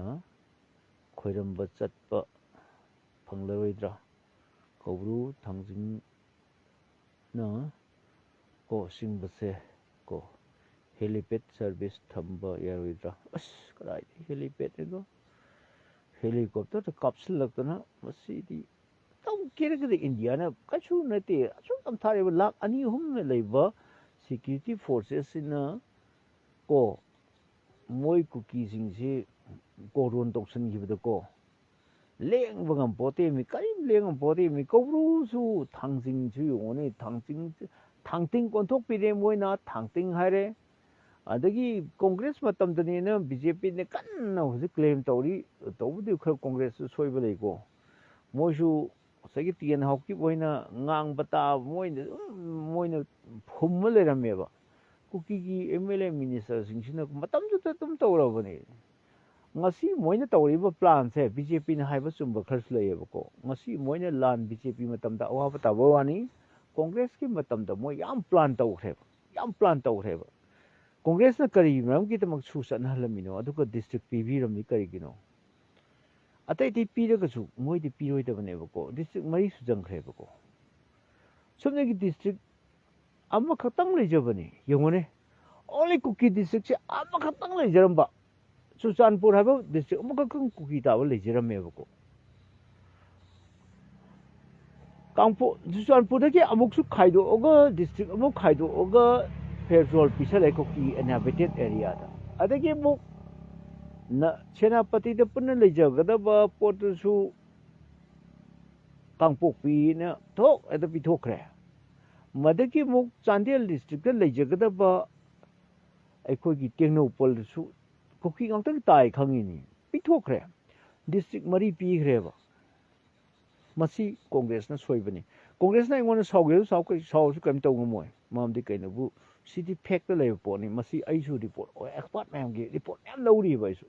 ꯄꯥꯎꯃꯤ ꯑꯣꯏꯖꯔꯒꯁꯨ ꯃꯥꯅ ꯑꯩꯈꯣꯏ ꯁꯥꯔ ꯃꯁꯤ ꯁꯤꯒꯤ ꯃꯇꯥꯡꯗ ꯈꯤꯇꯪ ꯍꯥꯏꯕꯤꯌꯨ ꯀꯥꯟꯗ ꯑꯩꯈꯣꯏꯁꯨ ꯑꯦꯛꯁꯄꯥꯔꯠ ꯃꯌꯥꯝꯒꯤ ꯋꯥꯈꯜ ꯂꯧꯔꯤꯅꯦ ꯀꯣꯡꯒ꯭ꯔꯦꯁꯀꯤ ꯌꯥꯝ ꯆꯥꯎꯕ ꯁꯣꯏꯕ ꯂꯩꯔꯦꯅ ꯌꯥꯝ ꯐꯖꯅ ꯍꯥꯏꯔꯛꯈ꯭ꯔꯦꯕ ꯃꯁꯤ ꯑꯩ ꯕꯤꯖꯦꯄꯤ ꯐꯦꯚꯔꯗ ꯉꯥꯡꯕ ꯅꯠꯇꯦꯀꯣ ꯑꯩ ꯍꯥꯏꯁꯤꯗꯤ ꯑꯩꯗꯤ ꯐꯦꯛ ꯇꯨ ꯐꯦꯛ ꯑꯩꯈꯣꯏꯒꯤ ꯂꯣꯖꯤꯀꯦꯜ ꯄꯣꯏꯟꯗ ꯉꯥꯡꯀꯅꯤ ꯑꯩꯒꯤꯗꯤ ꯑꯔꯥꯟ ꯀꯅꯥꯝꯇ ꯃꯤꯆꯪ ꯃꯈꯥꯏꯅ ꯂꯥꯏꯅꯤꯡꯕ ꯃꯤꯁꯤꯗꯤꯅꯦ ꯕꯤꯖꯦꯄꯤ ꯑꯣꯏꯔꯁꯨ ꯕꯤꯖꯦꯄꯤꯗ ꯑꯣꯟꯁꯤꯜꯂ ꯆꯩꯔꯛꯀꯅꯤ ꯀꯣꯡꯒ꯭ꯔꯦꯁꯅ ꯁꯣꯏꯔꯁꯨ ꯀꯣꯡꯒ꯭ꯔꯦꯁꯅ ꯁꯣꯏꯔꯛꯄ ꯑꯗꯨ ꯕꯤꯖꯦꯄꯤꯅ ꯀꯔꯤꯒꯤ ꯁꯣꯏ ꯀꯔꯤꯒꯤ ꯑꯩꯅ ꯉꯥꯡꯅꯤꯡꯉꯤꯁꯤ ꯀꯔꯤꯒꯤꯅꯣꯕꯨ ꯃꯦꯒꯤ ꯇꯥꯡ 3ꯁꯤ ꯑꯩꯈꯣꯏ ꯁꯦꯝꯅꯗꯤ ꯃꯗꯨ ꯁꯣꯏꯈ꯭ꯔꯦꯅ ꯃꯗꯨ ꯁꯦꯀ꯭ꯌꯨꯔꯤꯇꯤ ꯂꯥꯞꯁ ꯂꯩꯈ꯭ꯔꯦ ꯏꯟꯇꯦꯂꯤꯖꯦꯟꯁ ꯐꯦꯜ ꯑꯣꯏꯈ꯭ꯔꯦꯅ ꯃꯥꯅꯕꯨꯗꯤ ꯁꯦꯡꯗꯣꯛꯈ꯭ꯔꯦ ꯀꯌꯥꯔꯛꯈꯅ ꯑꯗꯨ ꯃꯦꯒꯤ ꯇꯥꯡ 2023ꯒꯤ ꯃꯦꯒꯤ ꯇꯥꯡ 3ꯒꯤ ꯏꯚꯤꯅꯤꯡꯗ ꯊꯣꯛꯈꯤꯕ ꯊꯧꯗꯣꯛꯁꯦ ꯃꯇꯝ ꯆꯥꯅ ꯃꯩꯔꯤꯛ ꯄꯤꯗꯩ ꯃꯩꯖꯥꯎꯕꯤ ꯍꯧꯔꯛꯄꯗꯣ ꯑꯗꯨꯒꯤꯗꯨ ꯃꯇꯝ ꯆꯥꯅ ꯀꯟꯇ꯭ꯔꯣꯜ ꯇꯧꯔꯝ ꯇꯥꯔꯗꯤ ꯃꯣꯔꯦꯁꯨ ꯆꯥꯛꯑꯣꯏꯕꯀꯣ ꯍꯦꯛ ꯑꯗꯣꯝꯒꯤ ꯍꯧꯕ ꯃꯣꯔꯦꯗ ꯇꯛ ꯂꯥꯛꯁꯟꯕꯤꯕꯗ ꯁꯤꯐꯥꯏ ꯃꯌꯥꯝ ꯊꯥꯖꯤꯟꯕꯗꯣ ꯀꯩꯝꯇ ꯇꯧꯕꯁꯨ ꯉꯝꯃꯣꯏꯕꯀꯣ ꯑꯗꯨꯅ one stitch in time saves 9 ꯍꯥꯏꯔꯤꯁꯤ ꯑꯗꯨꯅꯤ ꯑꯩꯅ ꯉꯔꯥꯡ ꯍꯥꯏꯖꯔꯤꯗꯣ ꯑꯗꯨꯅ ꯀꯩꯅꯣꯅꯤ ꯍꯧꯖꯤꯛ ꯑꯩꯅ ꯍꯥꯏꯖꯅꯤꯡꯉꯤꯁꯤ ꯑꯗꯨꯅꯦ ꯅꯠꯇꯦꯕꯀꯣ ꯀꯣꯡꯒ꯭ꯔꯦꯁꯅ ꯁꯣꯏꯈꯤ ꯍꯥꯏꯗꯅꯁꯨ ꯕꯤꯖꯦꯄꯤꯅ ꯑꯃꯨꯛ ꯁꯣꯏꯖꯟ ꯇꯥꯔꯗꯤ ꯑꯩꯈꯣꯏꯁꯦ ꯍꯤꯡꯕ ꯉꯝꯃꯔꯣꯏꯕ ꯀꯣ ꯌꯥꯝ ꯊꯤꯅ ꯉꯥꯡꯕꯅꯤ ꯃꯩꯇꯩꯒꯤ ꯃꯦꯖꯣꯔꯤꯇꯤ ꯀꯝꯃ꯭ꯌꯨꯅꯤꯇꯤꯅ ꯑꯩꯈꯣꯏꯕꯨ ꯏꯟꯊꯨꯕꯤꯔꯦ ꯑꯗꯨ ꯇꯧꯔꯦ ꯉꯁꯥꯏ ꯇꯧꯕꯗꯨ ꯉꯁꯥꯏ ꯑꯩ ꯃꯣꯏ ꯏꯟꯇꯔꯚ꯭ꯌꯨ ꯁꯤꯌꯥꯔ ꯇꯧꯕꯗꯨ ꯌꯦꯡꯕꯤꯌꯨ ꯑꯦꯅꯤꯋꯦ ꯀꯣꯡꯒ꯭ꯔꯦꯁꯅ ꯁꯣꯏꯈ꯭ꯔꯦ ꯇꯁꯦꯡꯅꯗꯤ ꯀꯣꯡꯒ꯭ꯔꯦꯁꯅꯁꯨ ꯃꯣꯏ ꯁꯨꯃꯥꯏꯅ ꯂꯥꯟ ꯇꯧꯔꯛꯀꯅꯤ ꯈꯜꯂꯨꯗꯕ ꯁꯨꯝ ꯑꯩꯈꯣꯏꯒꯤ ꯑꯦꯗꯃꯤꯅꯤꯁꯇ꯭ꯔꯦꯁꯟ ꯅꯨꯡꯉꯥꯏꯅꯕꯒꯤꯗꯃꯛꯇ ꯇꯣꯉꯥꯟ ꯃꯁꯤ ꯄꯤꯊꯣꯛꯈꯤꯕꯅꯦꯕꯀꯣ ꯑꯗꯨ ꯗꯤꯁꯇ꯭ꯔꯤꯛꯁꯤ ꯃꯣꯏ ꯈꯛꯇ ꯅꯠꯇꯦꯕ ꯀꯥꯝꯖꯣꯡꯁꯨ ꯄꯤꯊꯣꯛꯏꯕꯀꯣ ꯎꯈ꯭ꯔꯨꯜꯗꯩ ꯈꯥꯏꯗꯣꯛꯑꯒ ꯀꯥꯝꯖꯣꯡ ꯄꯤꯔꯤ ꯑꯗꯒꯤ ꯀꯩꯅꯣꯁꯤꯗ ꯑꯩꯈꯣꯏꯒꯤ ꯀꯩꯅꯣꯗꯒꯤ ꯑꯩꯈꯣꯏꯒꯤ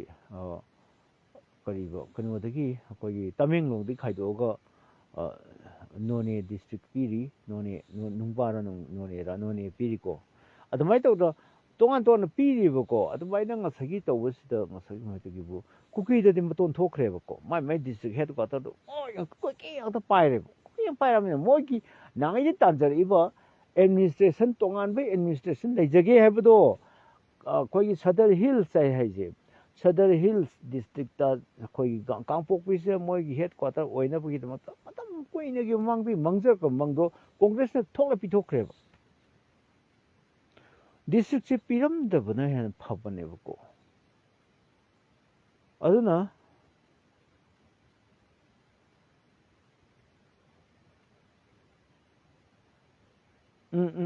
ꯁꯔꯖꯤꯠ ꯃꯇꯨꯝ ꯅꯪꯒꯤꯁꯤ ꯌꯥꯝ ꯐꯖꯩ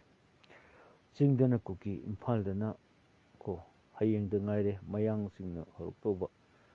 ꯃꯁꯤ ꯖꯐꯅꯥ ꯄꯦꯅꯤꯟꯁꯨꯂꯥꯁꯦ ꯃꯁꯤ ꯖꯐꯅꯥ ꯑꯩꯈꯣꯏꯒꯤ ꯇꯥꯃꯤꯜꯁꯤꯡꯅ ꯅꯝꯅ ꯇꯥꯁꯟꯈꯤꯕꯗꯒꯤ LTT ꯊꯣꯛꯈ꯭ꯔꯤꯗꯨꯅꯤꯀꯣ ꯑꯗꯨ ꯇꯛꯈꯥꯏꯈꯤ ꯁ꯭ꯔꯤ ꯂꯪꯀꯥ ꯇꯛꯈꯥꯏꯔꯒ LTT ꯃꯨꯊꯠꯈꯤ ꯍꯦꯛꯇ ꯑꯔꯣꯏꯕ ꯇꯧꯈꯤ ꯌꯥꯝ ꯋꯥꯈꯤ ꯃꯤ ꯌꯥꯝ ꯁꯤꯈꯤ ꯏꯟ ꯗ ꯁꯦꯝ ꯀꯦꯁ ꯍꯧꯖꯤꯛ ꯚꯣꯇꯔ ꯂꯤꯁꯇ ꯆꯟꯗꯕ ꯀꯥꯡꯕꯨꯁꯨ ꯃꯥꯏꯒ꯭ꯔꯦꯟ ꯋꯥꯀꯔꯁꯤꯡꯁꯤ ꯚꯣꯇꯔ ꯂꯤꯁꯇ ꯂꯣꯏ ꯑꯙꯥꯔꯁꯤ ꯄꯤꯁꯤꯜꯂꯒ ꯑꯗꯨꯋꯥꯏꯒꯤ ꯊꯥꯡꯃꯩꯕꯟꯒꯤ ꯑꯣꯏꯕ ꯌꯥꯏ ꯈꯨꯔꯥꯏꯒꯤ ꯑꯣꯏꯕ ꯌꯥꯏ ꯋꯥꯡꯈꯩꯒꯤ ꯑꯣꯏꯕ ꯌꯥꯏ ꯃꯁꯤ ꯍꯥꯏꯔꯤꯕ ꯀꯦꯟꯗ꯭ꯔ ꯑꯍꯨꯝꯁꯤ ꯊꯥꯡꯃꯩꯕꯟꯅꯦ ꯑꯗꯒꯤ ꯎꯔꯤꯄꯣꯛꯁꯨ ꯌꯥꯎꯔꯦ ꯎꯔꯤꯄꯣꯛꯅꯦ ꯊꯥꯡꯃꯩꯕꯟꯅꯦ ꯎꯔꯤꯄꯣꯛꯅꯦ ꯊꯥꯡꯃꯩꯕꯟꯅꯦ ꯑꯩꯈꯣꯏꯒꯤ ꯈꯨꯔꯥꯏꯅꯦ ꯋꯥꯡꯈꯩꯅꯦ ꯀꯦꯟꯗ꯭ꯔ ꯃꯔꯤꯁꯤꯅꯦ ꯃꯌꯥꯡ ꯌꯥꯝ ꯇꯥꯔꯤꯁꯦ ꯈ꯭ꯋꯥꯏꯔꯝꯕꯟ ꯌꯥꯎꯔꯅꯤꯀꯣ ꯊꯥꯡꯃꯩꯕꯟ ꯀꯦꯟꯗ꯭ꯔ ꯆꯤꯡꯕꯅꯤ ꯑꯩꯈꯣꯏꯒꯤ ꯀꯩꯅꯣꯁꯦ ꯑꯗꯣ ꯑꯁꯨꯛꯀꯤ ꯃꯇꯤꯛ ꯌꯥꯝꯈ꯭ꯔꯦꯕ ꯃꯣꯏ ꯃꯣꯏ ꯚꯣꯠ ꯕꯦꯡ ꯐꯪꯅꯕꯒꯤꯗꯃꯛꯇ ꯄꯪꯍꯥꯞꯇ ꯍꯥꯞꯆꯟꯕꯗꯤ ꯆꯨꯝꯃꯣꯏꯅ ꯈꯜꯂꯦ ꯇꯨꯡꯒꯤ ꯃꯤꯔꯣꯟꯗ ꯑꯩꯈꯣꯏ ꯌꯥꯝ ꯐꯔꯛ ꯇꯥꯔꯛꯀꯅꯤ ꯃꯣꯏ ꯄꯣꯄꯨꯂꯦꯁꯟꯁꯤ ꯁꯨꯔꯀꯥꯟꯗꯅꯦ ꯃꯣꯏꯁꯤ ꯚꯣꯠ ꯂꯦꯞꯄꯛꯈꯤꯅꯦꯕꯀꯣ ꯃꯌꯥꯡꯁꯤ ꯑꯩꯅ ꯈꯟꯕꯗ ꯃꯌꯥꯡ ꯃꯆꯥꯁꯤꯡꯁꯤ ꯑꯦꯁꯦꯝꯕ꯭ꯂꯤꯗ ꯋꯥ ꯉꯥꯡꯈꯤꯅꯦꯕꯀꯣ ꯚꯣꯇꯔꯁꯤꯡꯁꯦ ꯄꯪꯍꯥꯞ ꯍꯥꯞꯆꯟꯕ ꯆꯨꯝꯃꯣꯏꯅ ꯈꯜꯂꯦ ꯃꯁꯤ ꯑꯆꯧꯕ ꯏꯟꯐ꯭ꯂꯛꯁꯀꯤ ꯄ꯭ꯔꯣꯕ꯭ꯂꯦꯝ ꯑꯃ ꯂꯥꯛꯀꯅꯤ ꯃꯤꯇꯣꯞ ꯃꯤꯌꯥꯟꯆꯥꯁꯤꯡꯒꯤ ꯍꯧꯖꯤꯛ ꯀꯩꯅꯣ ꯊꯝꯃꯤꯁꯤꯡꯁꯤ ꯑꯩꯈꯣꯏꯒꯤ ꯋꯥꯗꯤ ILP ꯍꯥꯏꯕ ꯑꯣꯟꯂꯤ ꯅꯦꯝ ꯁꯦꯛꯇ ꯂꯩꯕ ILPꯅꯤ ꯏꯝꯄ꯭ꯂꯤꯃꯦꯟ ꯐꯖꯅ ꯇꯧꯗꯦ ꯍꯥꯞꯐꯝ ꯊꯣꯛꯄ ꯑꯣꯐꯤꯁꯥꯔ ꯐꯖꯅ ꯍꯥꯞꯇꯦ ꯐꯖꯅ ꯆꯦꯛ ꯇꯧꯗꯦ ꯑꯦꯌꯥꯔꯄꯣꯔꯠꯇꯒꯤ ꯆꯪꯉꯛꯏꯕ ꯇꯧꯔꯤ ꯃꯌꯥꯝꯁꯤ ꯐꯖꯅ ꯀꯅꯥꯅ ꯇꯧꯔꯤꯒꯦ ꯈꯔ ꯑꯗꯨꯗꯤ ꯇꯧꯔꯝꯕ ꯌꯥꯏ ꯁꯦꯟ ꯈꯔ ꯐꯪꯅꯕ ꯐꯖꯅ ꯑꯩꯗꯤ ꯇꯧꯗꯦꯅ ꯈꯜꯂꯤ ꯑꯥꯏ ꯀꯥꯔꯗ ꯄꯥꯏꯗꯕ ꯃꯗꯨꯒꯤ ꯃꯥꯏ ꯀꯩꯅꯣ ꯄꯥꯏꯗꯕ ꯃꯥꯒꯤ ꯄꯥꯁ ꯄꯥꯏꯗꯕ ILPꯒꯤ ꯄꯥꯁ ꯄꯥꯏꯗꯕ ꯍꯧꯖꯤꯛ ꯈ꯭ꯋꯥꯏꯔꯝꯕꯟꯗ ꯃꯩꯇꯩꯔꯣꯟ ꯈꯪꯗꯕ ꯄꯩꯗꯅ ꯂꯩꯔꯦ ꯑꯩꯅ ꯅꯪꯗꯤ ꯄꯥꯁ ꯌꯥꯎꯕ꯭ꯔꯥ ꯌꯥꯎꯗꯦ ꯅꯩ ꯍꯥꯏ ꯑꯩꯅ ꯑꯃꯨꯛ ꯍꯪꯕꯅꯦ ꯅꯪꯗꯤ ꯄꯥꯁ ꯄꯥꯏꯕ꯭ꯔꯥ हाइबने आपका ILP पास हो गया हाँ नहीं अदु मान मथौ तादे हाइरेब पास की मथौ तादे अखोइदि कुइरे सिले हाइ हिंदी दा हाइरेने लोरे हाइसिनि मयंग आदगी लाक्पा माइग्रेंट वर्कर मसि कयाम लिंगने लई खंब्रा अदुना मणिपुर से हौदोंग थादो खोमलाबा नोइ नमाकी मत को आई चिन थिगे तवे हे हौदोंग थादो खोमलो इंडिया की बर्मा की बांग्लादेश के हौदोंग थादो खोमलो कई कानबा ममिंग तंगाइरे ख्वाइरंबल कैथेल ममिंग तंगाइरे इमा कैथेल फमलीबा कोइबगी दुकान मयामदो मयांग मचांगतेनीने इसे सुम सक्चबने को आइदी कई यावनो खंगदे इसेदा ममिंग तंगाइरे पौना कैथेल ममिंग तंगाइरे थंगाल कैथेल ngang बलोल्डो हिंदी लोलने मैतेलो नत्ते ये इरम दमजिदा हिंदी ngang नुआइजब कांपुसु यावरिये अरे भैया क्या चाहिए मैते निपी चाहिए हाँ मैते निपी अदु तारे आई खलिबनिको आई निंगचंगबा मखतंग हायोगे ꯑꯩꯅ ꯑꯃꯈꯛꯇꯪ ꯍꯥꯏꯍꯧꯒꯦ ꯈꯨꯔꯥꯏ ꯑꯍꯣꯡꯄꯨꯡꯒꯤ ꯂꯥꯏꯐꯝꯁꯦ ꯈꯨꯔꯥꯏ ꯑꯍꯣꯡꯄꯨꯡꯒꯤ ꯃꯅꯥꯛꯇ ꯂꯩꯕ ꯁꯣꯏꯕꯝ ꯂꯩꯀꯥꯏ ꯑꯗꯨꯋꯥꯏꯒꯤ ꯑꯦꯔꯤꯌꯥꯗꯨ ꯃꯗꯨ ꯀꯁꯥꯔꯗꯒꯤ ꯍꯣꯡꯄ ꯃꯤꯅ ꯑꯌꯥꯝꯕꯅꯤ ꯍꯥꯏꯗꯅ ꯂꯣꯀꯦꯜꯒꯤ ꯑꯍꯜ ꯑꯃꯅ ꯑꯩꯉꯣꯟꯗ ꯍꯥꯏꯈꯤ ꯅꯣꯡꯃ ꯑꯩꯈꯣꯏ ꯄꯥꯕꯨꯡ ꯑꯃꯅ ꯑꯩꯉꯣꯟꯗ ꯇꯥꯛꯄꯤꯈꯤ ꯇꯦꯡꯀꯤ ꯌꯥꯝ ꯂꯣꯏꯒꯜꯂꯤ ꯃꯣꯏ ꯑꯩꯈꯣꯏ ꯂꯩꯀꯥꯏꯁꯦ ꯑꯗꯨꯅ ꯃꯁꯤ ꯀꯁꯥꯔ ꯂꯩꯀꯥꯏ ꯍꯥꯏꯅ ꯈꯪꯅꯩ ꯍꯥꯏ ꯃꯣꯏ ꯑꯗꯨꯅ ꯃꯔꯝ ꯑꯣꯏꯔꯝꯒꯗ꯭ꯔꯥ ꯈꯪꯗꯦ ꯈꯨꯔꯥꯏ ꯑꯍꯣꯡꯄꯨꯡꯁꯦ ꯃꯣꯏꯅ ꯀꯜꯍꯧꯗꯔꯦꯕꯀꯣ ꯃꯌꯥꯡꯁꯤꯡꯒꯤ ꯀꯥꯂꯤ ꯃꯟꯗꯤꯔꯗꯨꯁꯨ ꯃꯤꯒꯤ ꯑꯁꯨꯛ ꯎꯔꯕ ꯈꯨꯔꯥꯏ ꯑꯍꯣꯡꯄꯨꯡꯗꯣ ꯑꯗꯨꯗ ꯑꯃꯥꯏꯕꯁꯤꯡꯁꯤ ꯃꯊꯨꯟꯗ ꯀꯥꯎꯊꯠꯂꯦꯕ ꯃꯣꯏꯅ ꯃꯟꯒ ꯌꯨꯡꯉꯤ ꯑꯗꯨꯒꯤ ꯋꯥꯊꯣꯛ ꯃꯣꯏꯒꯤ ꯆꯍꯤ ꯈꯔꯒꯤ ꯃꯃꯥꯡꯗ ꯑꯗꯨꯅ ꯃꯣꯏꯅ ꯐꯛꯂꯥꯡꯗ ꯏꯈꯤꯕꯗꯨ ꯀꯔꯝꯕ ꯁꯦꯟꯆꯨꯔꯤꯗ 17th century 16th century ꯑꯗꯨꯗ ꯃꯣꯏ ꯆꯪꯈꯤꯕꯅꯤꯅ ꯍꯥꯏ ꯃꯃꯦꯟ ꯆꯤꯟꯊꯤꯕ ꯆꯤꯟꯊꯤꯈ꯭ꯔꯕ ꯑꯗꯨꯅ ꯍꯧꯖꯤꯛꯇꯤ ꯀꯣꯔꯠꯇ ꯀꯦꯁ ꯂꯩꯕꯗꯨ ꯃꯣꯏꯗꯤ ꯃꯌꯥꯡꯁꯤꯡꯒꯤꯗꯤ ꯁꯦꯂꯦꯕ꯭ꯔꯦꯁꯟ ꯇꯧꯍꯜꯂꯦ ꯑꯩꯈꯣꯏ ꯃꯩꯇꯩꯒꯤꯗꯤ ꯁꯨꯡꯇꯧ ꯍꯦꯛ ꯇꯧꯍꯟꯗꯦ ꯐꯤꯠ 9ꯒꯤ ꯁ꯭ꯀ꯭ꯋꯥꯔ ꯑꯃꯈꯛ ꯄꯤꯌꯦ ꯑꯩꯅ ꯑꯗꯨꯒꯤ ꯃꯇꯥꯡꯗ ꯑꯩꯅ ꯖꯔꯅꯦꯂꯤꯁ ꯃꯣꯏꯅ ꯏꯟꯇꯔꯚ꯭ꯌꯨ ꯂꯧꯕꯗ ꯑꯃꯥꯏꯕꯤꯁꯤꯡꯗꯨ ꯀꯞꯄꯦꯕ ꯏꯕꯨꯡꯉꯣ ꯅꯪꯅ ꯑꯍꯥꯟꯕꯅꯦ ꯑꯩꯈꯣꯏ ꯁꯤꯗ ꯂꯥꯛꯄ ꯄ꯭ꯔꯦꯁꯀꯤ ꯃꯤꯁꯤ ꯀꯅꯥꯝꯇ ꯍꯦꯛ ꯂꯥꯛꯇꯕ ꯑꯩꯈꯣꯏ ꯁꯤꯗ ꯏꯃꯥ ꯍꯣꯏꯁꯤ ꯌꯥꯝ ꯇꯣꯟꯅ ꯍꯤꯡꯉꯤ ꯑꯩꯁꯤ ꯀꯞꯀꯦ ꯇꯧꯋꯦꯕꯀꯣ ꯑꯩꯅ ꯈꯜꯂꯦ ꯃꯇꯝ ꯑꯃꯗ ꯑꯩꯅ ꯈꯨꯠꯇ ꯄꯋꯥꯔ ꯄꯥꯏꯔꯀꯥꯟꯗ ꯅꯩꯈꯥꯏꯒꯦ ꯁꯤꯅꯤ ꯈꯨꯔꯥꯏ ꯑꯍꯣꯡꯄꯨꯡꯒꯤ ꯂꯥꯏꯐꯝ ꯑꯩꯅ ꯂꯧꯁꯤꯟꯒꯅꯤ ꯃꯁꯤ ꯑꯩ ꯍꯧꯖꯤꯛ ꯃꯌꯥꯝꯅꯁꯨ ꯂꯥꯎꯊꯣꯛꯏꯁꯤꯅꯤ ꯈꯨꯔꯥꯏꯒꯤ ꯃꯤꯌꯥꯝꯅꯁꯨ ꯂꯥꯏꯐꯝꯗꯨ ꯂꯧꯁꯤꯟꯅꯕ ꯍꯣꯠꯅꯗꯦ ꯃꯣꯏ ꯂꯩꯀꯥꯏ ꯆꯞ ꯃꯥꯟꯅꯈꯤꯕꯗꯀꯣ ꯈꯨꯔꯥꯏ ꯑꯍꯣꯡꯄꯨꯡꯁꯤ ꯃꯃꯥꯡꯉꯩꯒꯤ ꯂꯥꯟꯒꯤ ꯈꯨꯠꯂꯥꯏ ꯂꯣꯠꯐꯝꯅꯦꯕꯀꯣ ꯃꯩꯇꯩꯁꯤꯡꯒꯤ ꯂꯥꯏ ꯍꯥꯛꯇꯛꯇꯒꯤ ꯑꯔꯨꯕ ꯂꯥꯏꯐꯝꯅꯤ ꯊꯥꯡꯖ ꯂꯝꯇꯥꯏ ꯊꯥꯡꯖꯒꯤ ꯂꯥꯏ ꯐꯠꯇꯕ ꯃꯌꯥꯝꯒꯤ ꯈꯨꯟꯗꯤꯟꯅꯐꯝ ꯂꯥꯏꯒꯤ ꯋꯥ ꯇꯥꯅꯐꯝ ꯂꯥꯏꯌꯥꯝꯒꯤ ꯈꯣꯌꯝ ꯂꯥꯏꯌꯥꯝꯒꯤ ꯋꯥ ꯇꯥꯅꯐꯝ ꯑꯁꯨꯛ ꯂꯨꯈ꯭ꯔꯕ ꯂꯥꯏꯐꯝꯗꯨꯕꯨ ꯃꯌꯥꯡꯒꯤ ꯀꯥꯂꯤꯃꯥꯏ ꯂꯥꯏꯐꯝ ꯑꯣꯟꯊꯣꯛꯑꯒ ꯇꯦꯝꯄꯜ ꯑꯣꯟꯊꯣꯛꯑꯒ ꯂꯩꯕꯁꯤꯗꯤ ꯉꯛꯑꯦ ꯑꯩ ꯑꯉꯛꯄ ꯐꯥꯎꯋꯦ ꯌꯥꯔꯣꯏ ꯁꯤ ꯀꯨꯀꯤꯕꯨ ꯂꯥꯛꯅꯒꯗ꯭ꯔꯥ ꯃꯌꯥꯡꯕꯨ ꯂꯥꯛꯅꯒꯗ꯭ꯔꯥ ꯑꯗꯒꯤ ꯑꯇꯣꯞꯄ ꯀꯥꯡꯂꯨꯞ ꯑꯃꯗꯤ ꯑꯩ ꯄꯜꯂꯔꯣꯏꯒꯦ ꯃꯣꯏꯗꯤ ꯑꯩꯅ ꯄꯜꯂꯨꯔꯗꯤ ꯌꯥꯝ ꯁꯥꯎꯔꯛꯀꯅꯤ ꯑꯇꯣꯞꯄ ꯀꯥꯡꯂꯨꯞ ꯑꯃꯁꯨ ꯂꯩꯔꯤꯌꯦ ꯄꯪꯄꯨꯗ ꯄꯨꯁꯤꯜꯂꯛꯄ ꯃꯣꯏꯒꯤ ꯌꯨꯝꯂꯛ ꯀꯩꯔꯛꯇ ꯄꯪꯊꯝꯗ ꯊꯝꯖꯤꯟꯕ ꯀꯥꯡꯕꯨ ꯑꯃꯁꯨ ꯂꯩꯔꯤꯀꯣ ꯃꯣꯏꯗꯤ ꯑꯩ ꯍꯥꯏꯔꯣꯏꯒꯦ ꯅꯠꯇ꯭ꯔꯗꯤ ꯑꯩꯉꯣꯟꯗ ꯑꯃꯨꯛ ꯁꯥꯎꯔꯛꯀꯅꯤ ꯁꯦꯡꯇꯣꯛꯑꯒ ꯑꯃꯨꯛ ꯍꯥꯏꯔꯛꯀꯅꯤ ꯑꯩ ꯇꯜꯂꯦ ꯑꯗꯨꯅ ꯑꯩ ꯇꯜꯂꯦ ꯃꯣꯏ ꯀꯥꯡꯕꯨꯗ ꯑꯣꯟꯁꯤꯟꯅꯤꯡꯗꯦ ꯑꯦꯅꯤꯋꯦ ꯍꯧꯖꯤꯛ ꯑꯩꯈꯣꯏꯒꯤ ꯐꯤꯕꯝ ꯂꯨꯕꯅꯤꯀꯣ ꯉꯁꯤ ꯑꯩꯈꯣꯏꯅ ꯃꯦꯖꯣꯔꯤꯇꯤ ꯀꯝꯃ꯭ꯌꯨꯅꯤꯇꯤ ꯃꯦꯖꯔ ꯀꯝꯃ꯭ꯌꯨꯅꯤꯇꯤ ꯑꯣꯏ ꯍꯥꯏꯗꯅ ꯃꯨꯛꯈꯥꯏꯕ ꯌꯥꯔꯣꯏꯕ ꯀꯩꯅꯣ ꯍꯧꯖꯤꯛ ꯑꯩꯈꯣꯏꯕꯨ ꯄꯣꯄꯨꯂꯦꯁꯟꯁꯤ ꯇꯥꯟꯅꯔꯛꯄ ꯃꯆꯥ 10 ꯄꯣꯛꯄ 9 ꯄꯣꯛꯄ ꯃꯌꯥꯝ ꯂꯩꯔꯦꯕꯀꯣ ꯀꯝꯃ꯭ꯌꯨꯅꯤꯇꯤꯗ ꯑꯩ ꯄꯜꯂꯔꯣꯏꯒꯦ ꯆꯍꯤ ꯑꯩꯅ 2040ꯗꯗꯤ ꯑꯩꯈꯣꯏꯅ ꯄꯣꯄꯨꯂꯦꯁꯟꯁꯦ ꯊꯥꯔ ꯔꯦꯡꯛꯇ ꯂꯩꯔꯅꯤ ꯑꯩꯈꯣꯏꯅ ꯄꯣꯄꯨꯂꯦꯁꯟ ꯒ꯭ꯔꯥꯐꯇ 3ꯁꯨꯕꯗ ꯍꯥꯏꯊꯈꯤ ꯇꯥꯔꯗꯤ 1ꯗ ꯀꯅꯥꯅ ꯍꯥꯏꯒꯠꯂꯛꯀꯅꯤ 2ꯗ ꯀꯅꯥꯅ ꯍꯥꯏꯒꯠꯈꯤꯅꯤ ꯑꯩꯈꯣꯏꯅ 3ꯔꯗ ꯂꯩꯍꯧꯅꯤ ꯁꯤ ꯑꯩꯒꯤ ꯀꯥꯜꯀꯨꯂꯦꯁꯟꯅꯤ ꯑꯩꯈꯣꯏꯅ ꯐꯤꯂꯣꯁꯣꯐꯤ ꯇꯝꯃꯛꯄꯅꯤꯅ ꯂꯣꯖꯤꯛ ꯇꯝꯃꯛꯄꯅꯤꯅ ꯑꯩꯈꯣꯏꯒꯤ ꯁꯥꯏꯀꯣꯂꯣꯖꯤ ꯇꯝꯃꯛꯄꯅꯤꯅ ꯈꯤꯇꯪ ꯍꯣꯠꯂꯤꯅꯤ ꯑꯩꯈꯣꯏꯁꯨ ꯍꯣꯠꯂꯤꯅꯤ ꯑꯗꯨ ꯑꯩꯅ ꯍꯣꯠꯂꯤꯁꯤ ꯑꯃꯨꯛ ꯆꯨꯝꯕ꯭ꯔꯥꯅ ꯑꯃꯨꯛ ꯍꯪꯉꯤꯕ ꯑꯦꯛꯁꯄꯥꯔꯠꯁꯤꯡꯗꯣ ꯑꯃꯨꯛ ꯌꯥꯝ ꯐꯖꯅ ꯍꯣꯠꯈ꯭ꯔꯦ ꯆꯨꯝꯃꯦ ꯀꯣ ꯑꯗꯨꯅ ꯑꯩꯈꯣꯏ ꯑꯣꯏꯔꯔꯣꯏ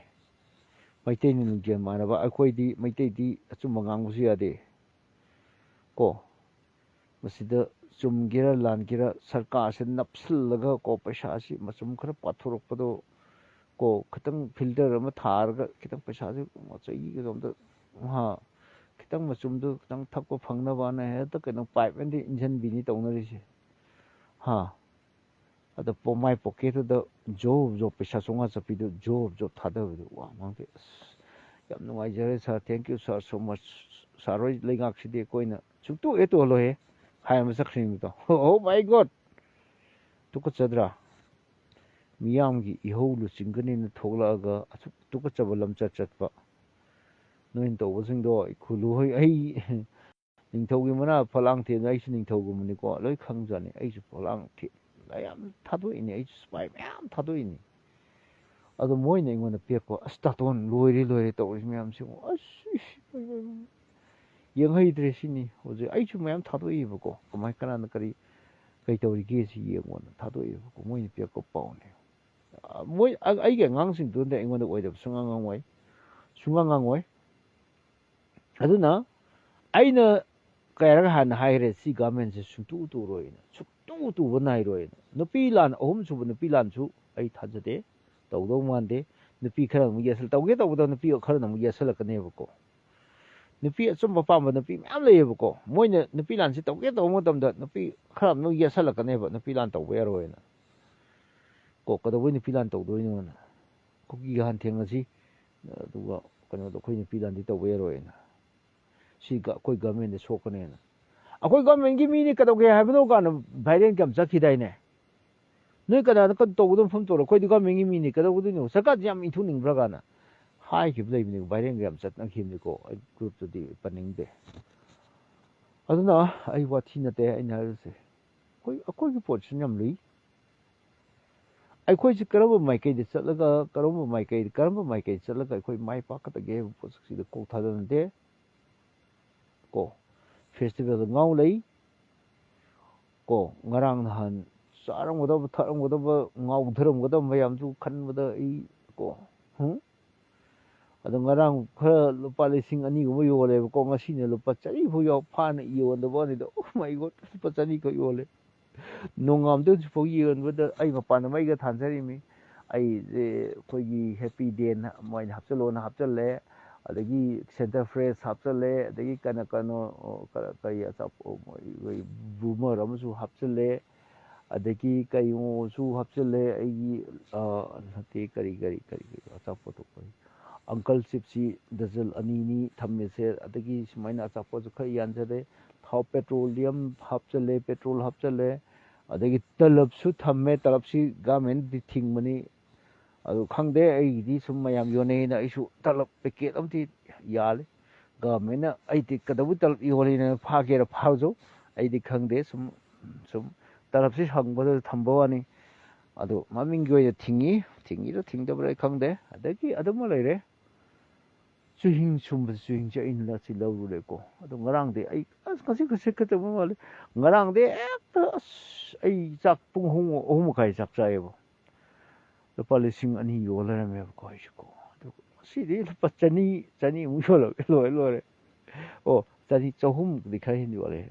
ꯑꯋꯥꯊꯕꯤ ꯑꯃꯈꯛ ꯄꯣꯔꯛꯄꯗꯣ ꯑꯩꯅ 130 100 ꯂꯧꯒꯦ ꯇꯧꯕ ꯑꯆꯧꯕꯅꯦꯕꯀꯣ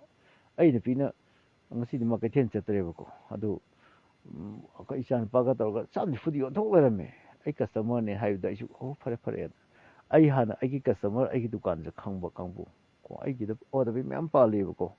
ꯁꯨꯛ ꯁꯥꯡꯕ ꯍꯧꯖꯤꯛ ꯑꯋꯥꯊꯕꯤ ꯃꯌꯥꯝ ꯄꯥꯜꯂꯤ ꯍꯧꯖꯤꯛꯁꯦ ꯃꯨꯟꯗꯣꯔꯦ ꯐꯥꯏꯔꯦꯟꯗ ꯄꯨꯟꯒꯅꯤ ꯀꯩꯅꯣꯗ ꯋꯥꯛꯆꯤꯡꯗꯣ ꯍꯦꯛ ꯂꯣꯏꯕꯒ ꯐꯥꯏꯔꯦꯟꯗꯗꯤ ꯀꯝꯄꯜꯁꯔꯤ ꯐꯥꯏꯔꯦꯟ ꯀꯂꯝ ꯇꯥꯒꯗꯤ ꯑꯩ ꯑꯋꯥꯊꯕꯤ ꯂꯣꯏ ꯄꯨꯈꯠꯂꯛꯑꯅꯤ ꯀꯣ ꯍꯧꯖꯤꯛ ꯃꯌꯥꯝꯁꯨ ꯊꯥꯅꯤ ꯑꯩꯅ ꯆꯥꯔ ꯂꯧꯔꯒ ꯑꯋꯥꯊꯕꯤ ꯊꯥꯕꯩ ꯅꯤꯌꯣꯝꯁꯨ ꯈꯪꯉꯦ ꯑꯋꯥꯊꯕꯤꯁꯤ ꯂꯥꯕ ꯑꯣꯜꯂꯕꯀꯣ ꯃꯕꯨꯛꯇꯤ ꯍꯦꯛꯇ ꯊꯥꯡꯅ ꯊꯤꯟꯒꯥꯏꯌꯣ ꯁꯤꯉꯥꯏ ꯃꯕꯨꯛꯇ ꯑꯗꯨꯒ ꯆꯩ ꯍꯦꯛꯇ ꯏꯟꯁꯤꯜꯂꯨ ꯑꯃꯨꯛ ꯑꯣꯟꯒꯅꯤ ꯑꯃꯨꯛ ꯑꯩ ꯃꯌꯥꯝꯇꯪ ꯇꯥꯛꯆꯒꯦ ꯂꯥꯏꯐꯀꯤ ꯀꯥꯟꯅꯕꯗꯣ ꯑꯩ ꯅꯤꯡꯁꯤꯡꯒꯦ ꯅꯣꯏ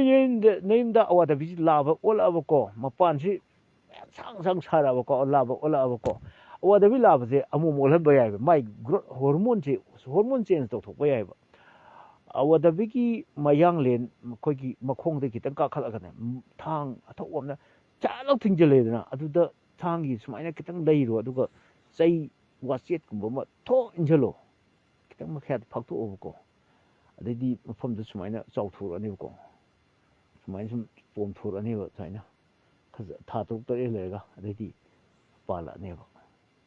ꯃꯁꯤ ꯑꯩꯒꯤ ꯇꯧꯋꯦꯕꯀꯣ ꯑꯩ ꯇꯣꯏꯂꯦꯠ ꯃꯅꯥꯛꯇ ꯑꯃ ꯊꯥꯔꯦꯕꯀꯣ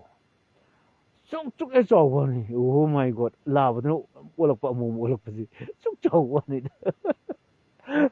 5-6 ꯄꯥꯜꯂꯦꯕꯀꯣ ꯄꯥꯝꯕꯤꯗꯨꯒ ꯌꯥꯝ ꯆꯥꯟꯅꯗꯦ ꯄꯥꯝꯕꯤꯗꯤ ꯁꯨꯛ ꯆꯥꯎꯋꯦ ꯄꯥꯜꯂꯤꯗꯤ ꯁꯨꯛ ꯆꯥꯎꯋꯦ ꯀꯦꯖꯤ 3-4 ꯂꯨꯝꯅꯦꯕꯀꯣ ꯑꯋꯥꯊꯕꯤ ꯃꯥꯟꯗꯕ ꯋꯥꯅꯤꯗ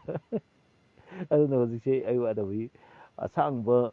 ꯄꯥꯝꯕꯤ ꯑꯃꯗ ꯂꯨꯄꯥ 50 ꯄꯤꯔꯛꯄꯅꯦ ꯑꯗꯨꯅ ꯑꯁ ꯀꯣꯏꯁꯟ ꯑꯃ ꯍꯪꯉꯛꯑꯦꯅ ꯀꯃꯥꯏꯅ ꯇꯧꯅꯤ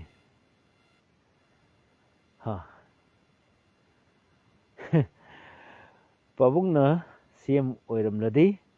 ꯀꯔꯝꯅ ꯂꯩꯕꯥꯛꯁꯦ ꯉꯥꯛꯀꯅꯤ ꯑꯩ ꯍꯤꯞꯄ ꯌꯥꯗ꯭ꯔꯦꯍꯦ ꯅꯪꯒꯤ ꯋꯥꯍꯪꯁꯤꯗꯤ ꯑꯩ ꯍꯥꯏꯒꯦ ꯁꯨꯔꯖꯤꯠ ꯃꯁꯤ ꯃꯤ ꯌꯥꯝ ꯇꯥꯅꯕ ꯍꯥꯏꯁꯤꯅꯤ ꯑꯩꯈꯣꯏ ꯑꯣꯅꯔꯦꯕꯜ ꯁꯤꯑꯦꯝꯁꯨ ꯇꯥꯁꯤꯅ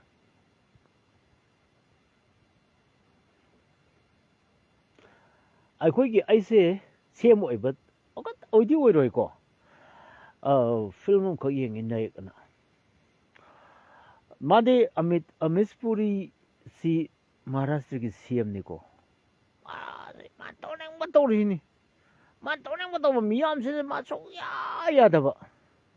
ꯑꯩꯈꯣꯏꯒꯤ ꯗꯁꯥ ꯇꯥꯔꯕ ꯑꯋꯥ ꯇꯥꯔꯕ ꯑꯩꯈꯣꯏꯒꯤ ꯇꯥꯃꯣ ꯕꯤꯔꯦꯟꯗ ꯇꯧꯔꯤꯕ ꯑꯣꯅꯔꯦꯕꯜ ꯁꯤ ꯑꯦꯝ ꯕꯤꯔꯦꯟꯒꯨꯝꯕꯅꯤ ꯀꯣ ꯃꯥ ꯐꯠꯇꯦ ꯍꯥꯏꯕ ꯅꯠꯇꯕ ꯃꯥꯏ ꯍꯥꯛꯇꯛꯇ ꯑꯋꯥꯕ ꯇꯥꯔ ꯑꯗꯨꯝ ꯇꯧꯔꯤꯁꯤ ꯁꯨꯃꯥꯏꯅ ꯇꯧꯗꯅ ꯇꯧꯕ ꯀꯥꯟꯁꯤꯗ ꯏꯟꯇꯔꯚꯤꯌꯨ ꯑꯃꯈꯛ ꯂꯧꯕꯅꯦꯕꯀꯣ ꯅꯣꯡꯃ ꯏꯟꯇꯔꯚꯤꯌꯨ ꯑꯃꯈꯛ ꯂꯧꯕꯅꯦꯕꯀꯣ ꯑꯩ ꯕꯦꯇ꯭ꯔꯤ ꯌꯥꯎꯗ꯭ꯔꯤ ꯉꯥꯏꯈꯣꯀꯣ ꯏꯟꯇꯔꯚꯤꯌꯨ ꯑꯃꯈꯛ ꯂꯧꯕ ꯑꯁꯤꯗ ꯃꯥꯅ ꯉꯁꯥꯏꯒꯤ ꯃꯦꯟꯇꯦꯅꯦꯟꯁ ꯉꯝꯃꯛꯇꯕꯗꯣ ꯀꯩꯅꯣ ꯇꯧꯕ ꯍꯥꯏꯗꯤ ꯉꯁꯥꯏꯒꯤ ꯃꯥꯅ ꯆꯦꯂꯦꯟꯖ ꯅꯪ ꯁꯦꯝ ꯑꯣꯏꯕꯗ ꯅꯪꯅ ꯁꯦꯝ ꯑꯣꯏꯇꯥꯔꯒꯗꯤ ꯅꯪ ꯀꯩꯗꯧꯒꯗꯒꯦ ꯍꯪꯉꯤ ꯑꯃꯤꯁ ꯄꯨꯔꯤꯅ ꯅꯪ ꯉꯝꯒꯗ꯭ꯔꯥ ꯍꯥꯏꯕ ꯀꯥꯟꯗ ꯉꯁꯥꯏ ꯀꯃꯥꯏꯅ ꯇꯧꯒꯦꯕꯨ ꯍꯥꯏꯌꯨꯅꯦ ꯅꯪꯉꯣꯟꯗ ꯑꯩ ꯅꯣꯡꯃ ꯁꯦꯝ ꯑꯣꯏꯍꯜꯂꯒꯦ ꯅꯣꯡꯃꯁꯦ ꯑꯩ ꯁꯦꯝ ꯑꯣꯏꯍꯜꯂꯒꯦꯕ ꯅꯪ ꯉꯝꯒꯗ꯭ꯔꯕ ꯅꯣꯡꯃ ꯄꯤꯔꯒꯦꯅꯦ ꯁꯦꯝꯁꯦ ꯑꯩ ꯅꯉꯣꯟꯗ ꯍꯥꯏ ꯀꯥꯟꯁꯤꯗ ꯃꯥꯖꯥ ꯍꯝꯖꯗꯩ ꯃꯌꯥꯝꯁꯤꯅ ꯑꯣꯏ ꯏꯟꯁꯤꯜꯂꯛꯄꯗꯩꯗꯤ ꯂꯥꯏꯚꯅꯤꯀꯣ ꯊꯥꯔꯤꯕ ꯄ꯭ꯔꯣꯒꯥꯝꯗꯣ ꯑꯗꯨ ꯇꯤꯚꯤ ꯆꯦꯅꯦꯜ ꯑꯃ ꯑꯗꯨ ꯃꯥ ꯑꯣꯏꯈꯤꯕꯀꯣ ꯁꯦꯝꯗꯣꯛꯑꯦꯕ ꯂꯩꯕꯥꯛꯀꯤ ꯑꯁꯣꯏꯕ ꯃꯌꯥꯝꯗꯣ ꯑꯗꯨꯃꯥꯏꯅ ꯇꯧꯗꯅ ꯂꯣꯏꯅ ꯁꯦꯝꯗꯣꯛꯑꯦ ꯑꯗꯨꯒ ꯆꯦꯂꯦꯟꯖ ꯇꯧꯅꯈꯤ ꯃꯥꯗꯤ ꯑꯋꯥꯕ ꯃꯌꯥꯝ ꯇꯥꯏ ꯃꯥꯌꯦꯛꯅꯕ ꯃꯌꯥꯝꯗꯨꯅ ꯑꯗꯨꯅ ꯅꯪꯒꯤ ꯋꯥꯍꯪ ꯄꯥꯎꯈꯨꯝ ꯄꯤꯔꯛꯀꯦ ꯌꯥꯝ ꯐꯤꯂꯝ ꯑꯩ ꯏꯟꯇꯔꯦꯁ ꯑꯃ ꯂꯩꯕꯅꯤ ꯅꯥꯌꯥꯛꯁꯨ ꯌꯦꯡꯉꯣ ꯌꯥꯝ ꯐꯖꯅ ꯉꯥꯛꯄꯅꯦ ꯑꯗꯨꯕꯨ ꯑꯩꯅ ꯁꯦꯝ ꯑꯣꯏꯔꯝꯕ ꯇꯥꯔꯕ ꯂꯥꯟꯁꯤꯗꯤ ꯊꯣꯛꯍꯜꯂꯝꯗꯕ ꯌꯥꯏ ꯗꯤꯄ꯭ꯂꯣꯃꯦꯁꯤ ꯍꯥꯏꯕꯁꯤ ꯅꯝꯕꯔ 1 ꯒꯚꯔꯟꯃꯦꯟꯒꯤ ꯇꯣꯞ ꯁꯤꯠꯇ ꯇꯣꯞ ꯑꯣꯐꯤꯁꯤꯌꯦꯜ ꯑꯣꯏꯔꯕ ꯇꯣꯞ ꯔꯦꯡꯛꯇ ꯐꯝꯃꯕ ꯃꯌꯥꯝꯒꯤ ꯅꯤꯡꯊꯧ ꯑꯃ ꯑꯣꯏꯕ ꯇꯥꯔꯕ ꯅꯤꯡꯊꯧꯁꯤ ꯑꯣꯏꯔꯦꯅ ꯈꯜꯂꯁꯤ ꯑꯩ ꯅꯤꯡꯊꯧꯅꯦꯅ ꯈꯜꯂ ꯑꯩ ꯁꯦꯝꯅꯦꯅ ꯈꯜꯂꯣꯀꯣ ꯑꯩ ꯋꯥꯁꯦ ꯀꯌꯥ ꯉꯥꯡꯉꯣꯏ ꯋꯥꯛ ꯃꯣꯔ ꯇꯣꯛ ꯂꯦꯁ ꯅꯝꯕꯔ 1 ꯑꯩꯒꯤ ꯄ꯭ꯔꯥꯏꯌꯣꯔꯤꯇꯤꯁꯦ ꯃꯁꯤ ꯅꯪꯅ ꯍꯪꯉꯛꯄ ꯋꯥꯍꯪꯁꯦ ꯕꯦꯁ ꯀ꯭ꯋꯦꯁꯟ ꯑꯩꯒꯤ ꯂꯥꯏꯐꯇ ꯑꯩ ꯂꯥꯏꯐ ꯑꯁꯥꯝ ꯊꯥꯔꯛꯏꯕꯁꯤꯡꯁꯦ ꯁꯨꯔꯖꯤꯠ ꯃꯇꯨꯡ ꯑꯥꯏ don't know who you are but I know who you are. I know through your question. Logical question. You are asking me the logical question. Yes, I am ready to reply to you. I have aina government ki leader oiraba ai ningthau oiraba aisina sigi paliba BJP nataba atopa dol amaki aina ꯃꯁꯤꯒꯤ CLPꯒꯤ leader ꯑꯣꯏꯗꯅ ꯑꯩꯅ CMꯁꯤ ꯑꯣꯏꯔꯦꯅ ꯈꯜꯂꯁꯦ ꯑꯣꯏꯔꯦꯁꯦ ꯑꯩꯅ ꯌꯥꯔꯅ ꯇꯧꯒꯗꯕꯁꯦ ꯀꯔꯤꯅ ꯍꯥꯏꯒꯅꯤ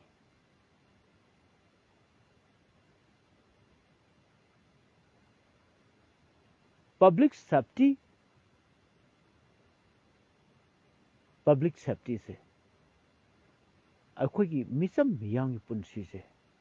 ꯉꯥꯛ ꯁꯦꯟꯕ ꯀꯣ ꯂꯟ ꯊꯨꯝ ꯄꯕ꯭ꯂꯤꯛꯀꯤ ꯄ꯭ꯔꯣꯄꯔꯇꯤ ꯉꯥꯛ ꯁꯦꯟꯕ ꯀꯣ ꯑꯅ ꯄꯕ꯭ꯂꯤꯛꯁ ꯑꯩꯈꯣꯏꯒꯤ ꯀꯔꯤ ꯍꯥꯏꯇꯥꯔꯦ ꯑꯩꯈꯣꯏꯒꯤ ꯑꯩꯗꯤ ꯍꯥꯏꯒꯅꯤ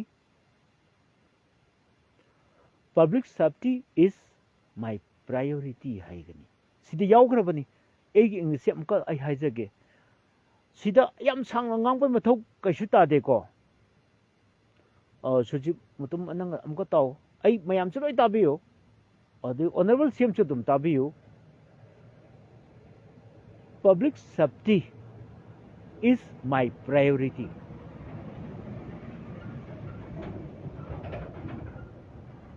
ꯑꯩ ꯃꯩꯇꯩꯂꯣꯟꯗ ꯍꯟꯗꯣꯛꯆꯒꯦ ꯃꯤꯆꯝ ꯃꯤꯌꯥꯝ ꯀꯟꯕ ꯍꯥꯏꯕꯁꯦ ꯑꯩꯒꯤ ꯈ꯭ꯋꯥꯏꯗꯒꯤ ꯃꯔꯨ ꯑꯣꯏꯕ ꯏꯊꯧꯗꯥꯡꯅꯤ ꯍꯥꯏꯕꯅꯤ ꯃꯤꯆꯝ ꯃꯤꯌꯥꯝꯒꯤ ꯄꯨꯟꯁꯤ ꯑꯃꯁꯨꯡ ꯂꯟ ꯊꯨꯝ ꯀꯟꯕꯁꯦ ꯑꯩꯈꯣꯏꯒꯤ ꯄꯕ꯭ꯂꯤꯛ ꯁꯦꯐꯇꯤ ꯏꯁ ꯃꯥꯏ ꯄ꯭ꯔꯥꯏꯌꯣꯔꯤꯇꯤ ꯍꯥꯏꯕꯅꯤ ꯁꯤ ꯐꯖꯕꯅꯤ ꯏꯪꯂꯤꯁꯁꯨ ꯐꯖꯕꯅꯤ ꯑꯩꯅ ꯍꯦꯛꯇ ꯍꯥꯏꯖꯟꯕ ꯅꯠꯇꯦ ꯃꯁꯤ ꯑꯩꯅ ꯀꯨꯏꯔꯦ ꯑꯩꯒꯤ ꯍꯥꯏꯒꯦ ꯈꯟꯕꯁꯤꯡꯁꯦ ꯃꯁꯤꯗ ꯍꯥꯟꯅ ꯑꯩꯒꯤ ꯊꯤꯃꯦꯇꯤꯛ ꯑꯣꯏꯕ ꯑꯩꯒꯤ ꯀꯩꯅꯣꯁꯤ ꯑꯁꯤꯗ ꯑꯩ ꯂꯣꯏ ꯄ꯭ꯔꯥꯏꯌꯣꯔꯤꯇꯤ ꯄꯤꯒꯅꯦꯕꯀꯣ ꯑꯗꯨꯅ ꯑꯩꯅ ꯀꯔꯤꯒꯨꯝꯕ CMC ꯑꯣꯏꯔꯝꯃꯕ 2023ꯒꯤ ꯃꯦꯒꯤ ꯇꯥꯡ 3ꯒꯤ ꯁꯤꯗ ꯑꯩꯅ BJPꯗꯤ ꯑꯩꯅ ꯄꯥꯝꯗꯕ ꯗꯣꯜꯅꯤꯀꯣ ꯑꯗꯨ ꯅꯠꯇꯕ ꯑꯩꯅ ꯑꯇꯣꯞꯄ ꯗꯣꯜꯗ ꯑꯩꯅ CM ꯑꯣꯏꯔꯝ ꯇꯥꯔꯕ ꯑꯩꯒꯤ ꯏꯟꯇꯦꯂꯤꯖꯦꯟꯁꯀꯤ ꯄꯥꯎ ꯃꯔꯝꯗꯤ ꯅꯤꯡꯊꯧꯒꯤ ꯃꯅꯥ ꯐꯛꯂꯥꯡ ꯊꯦꯠꯂꯤ ꯍꯥꯏꯔꯤꯁꯤ ꯃꯤꯅꯤꯡ ꯑꯗꯨꯅꯦꯕꯀꯣ ꯋꯥꯠ ꯏꯁ ꯍꯦꯄꯅꯤꯡ ꯑꯁꯤ ꯑꯩꯒꯤ ꯃꯣꯅꯤꯇꯔ ꯇꯧꯒꯅꯤ ꯏꯟꯇꯦꯂꯤꯖꯦꯟꯁꯀꯤ ꯄꯥꯎ ꯂꯧꯒꯅꯤ ꯑꯗꯨ ꯇꯧ ꯀꯥꯏ ꯑꯗꯨ ꯑꯣꯏꯇꯥꯔꯗꯤ ꯍꯦꯛ ꯄꯥꯎ ꯄꯤꯔꯛꯑꯅꯤ ꯃꯣꯏꯅ ꯁꯥꯔ ꯆꯨꯔꯆꯥꯟꯄꯨꯔꯗ ꯁꯨꯃꯥꯏꯅ ꯇꯧꯅ ꯑꯩꯈꯣꯏꯒꯤ ꯉꯁꯥꯏ ꯑꯩꯈꯣꯏꯒꯤ ꯃꯩꯇꯩ ꯃꯆꯥ ꯑꯃ ꯏꯁꯤꯡ ꯍꯩꯗꯣꯛꯄꯒꯤ ꯏꯁꯤꯡꯗꯨ ꯃꯥꯅ ꯒꯥꯔꯤ ꯊꯧꯕꯗ ꯃꯥ ꯏꯁꯤꯡ ꯋꯥꯇꯔ ꯁꯄ꯭ꯂꯥꯏꯒꯤ ꯆꯠꯄꯗ ising bottle ama thiengwei na mayam chang phubire basi kainom tawdo mali moi rally si kainom tawi ngasidi violence khari yawi pau pirani okay security nahan lokho ba security do ngasi loi thajalo chalo haina IRB thajalo sagano thajalo ane DGP da aina control to order bi ni home so aina pai ni chief minister na home pai thajalo ni chalo loi chalo kuki lam hen basing tak na khayo moi kam to do ya lan ji haudri mang da chingnaba leitar gati marang gumbasu mai thagrabani ko jim mai thagrabani adui tadi kwatak ta thajin ngane ba kwatak ta ma thajin laga koron toksula thamne ba lamam te hira loi aduni one stitch in time saves 9 na ina harise soji aninga ba ko aduna aisi aina siamoy gi habaki di mangde he atubu kanam tambade ngamde is very uncertainty aidi diplomacy hai aina siam oiba matamda oiren khalase buko lagi thawjande ai siam oiren khalase sum nang na question do hangpoi matung wina ai punsi da adu ma question ju hangkani he thaja da ai di sum mayam na ngawbane na sum khanju khannabane buko adu ai da ngawbudi na tabane aidi lebak nungsiba ai iramdam yam nungsiba maitai yam nungsijaba maitai masak thibusu nungsiba sobsabusu nungsiba loina maitai buza se khangboksu maitai ne buko moina khara muba wani hairoksu maitai ne buko ha moina ngasagi sum khara haitari moi blood sina khara kando wani aduga tasina moisu maitai ne buko nungsi ai jani pi ongini khangbokto ongini ko nungsi buko loina mak mugira thigira langira they are all belong to Meitei community. Meitei Bamon Chutam Sibo. Humanity, Mioba Kunai, Punum Sivangamba Adumba Wakalolama, Siamo Etati, Sian Batai. I had Siamo Etatically, the Wataki have question. Leader is Yamde. Command number 2, I know Peter. Command and control. Ko yam yaning he thank you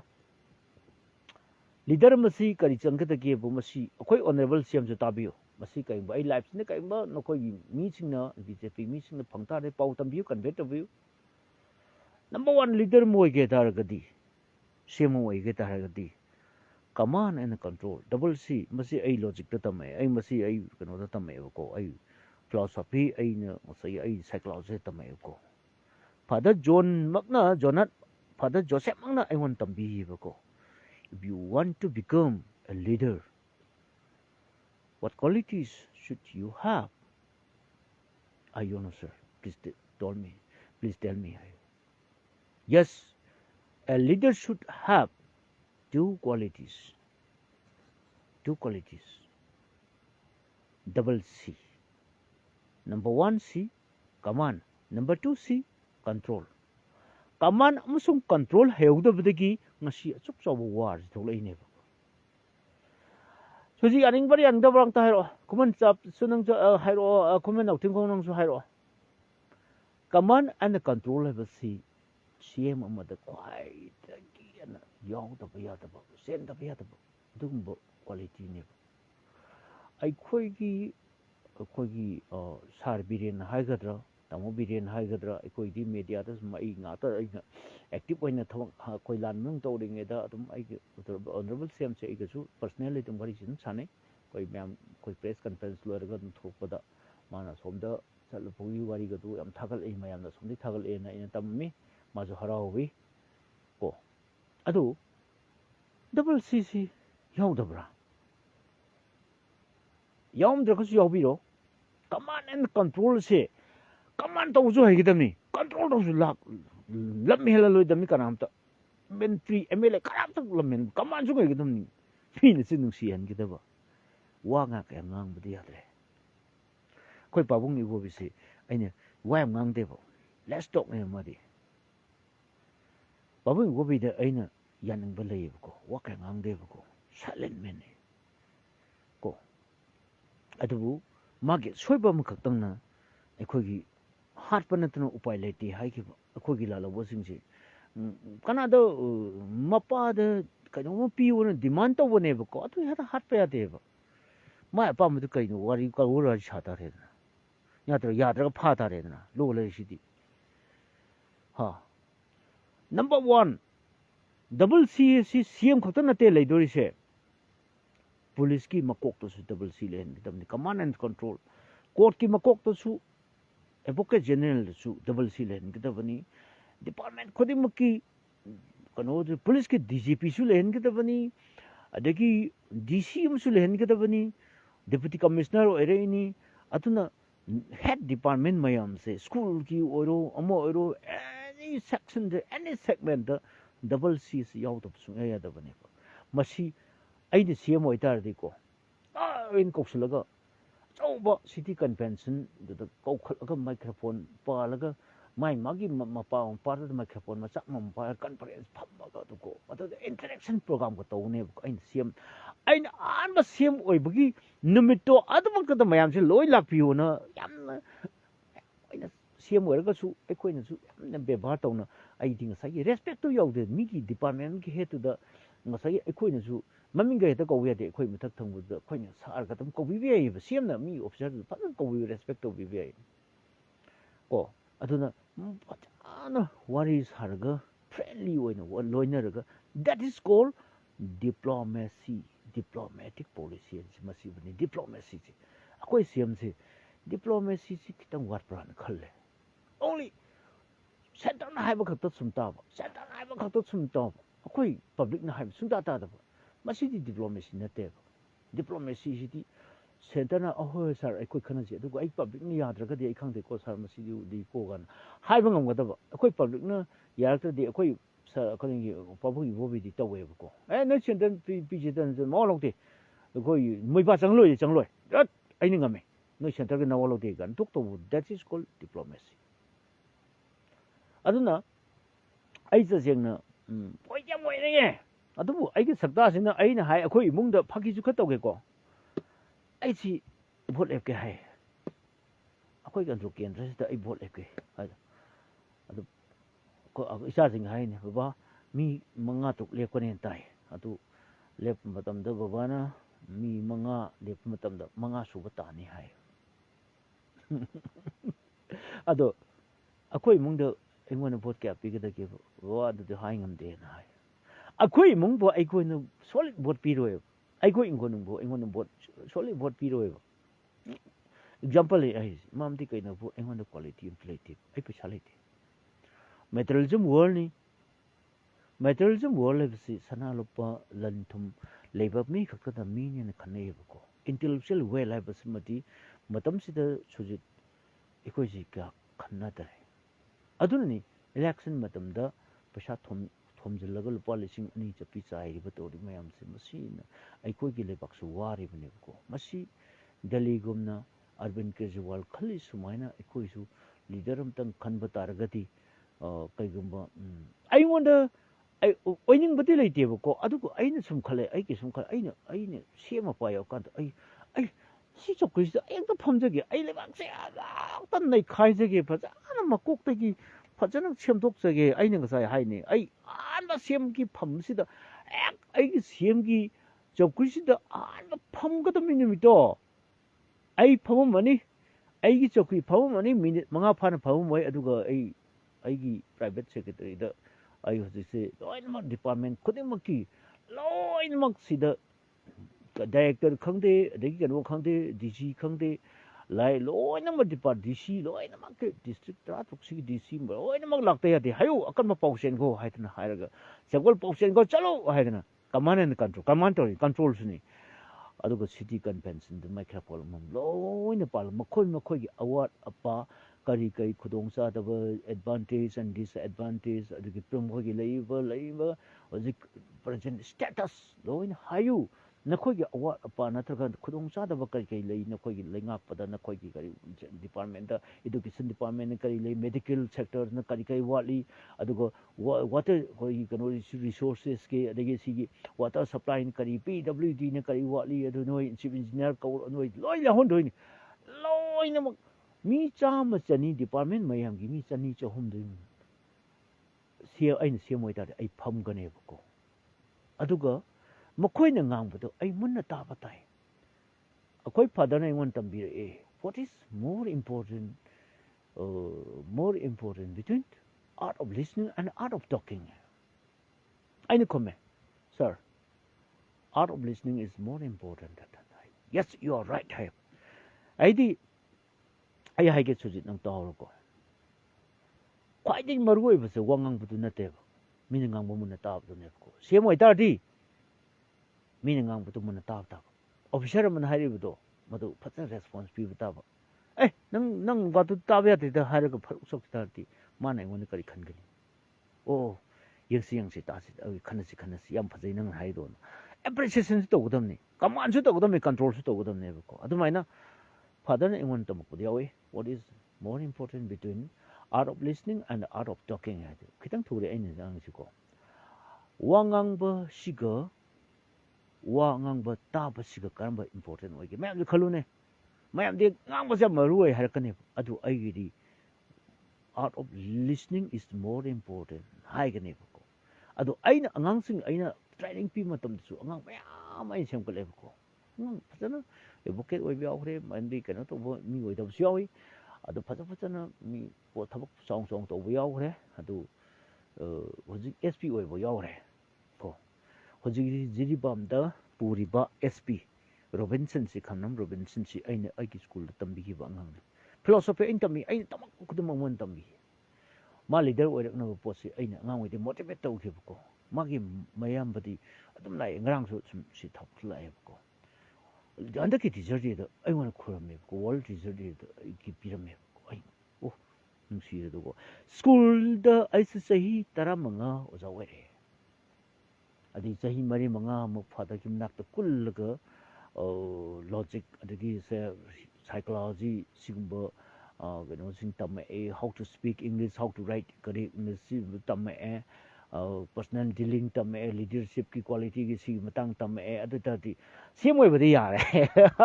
sen pai da ba mangare aduna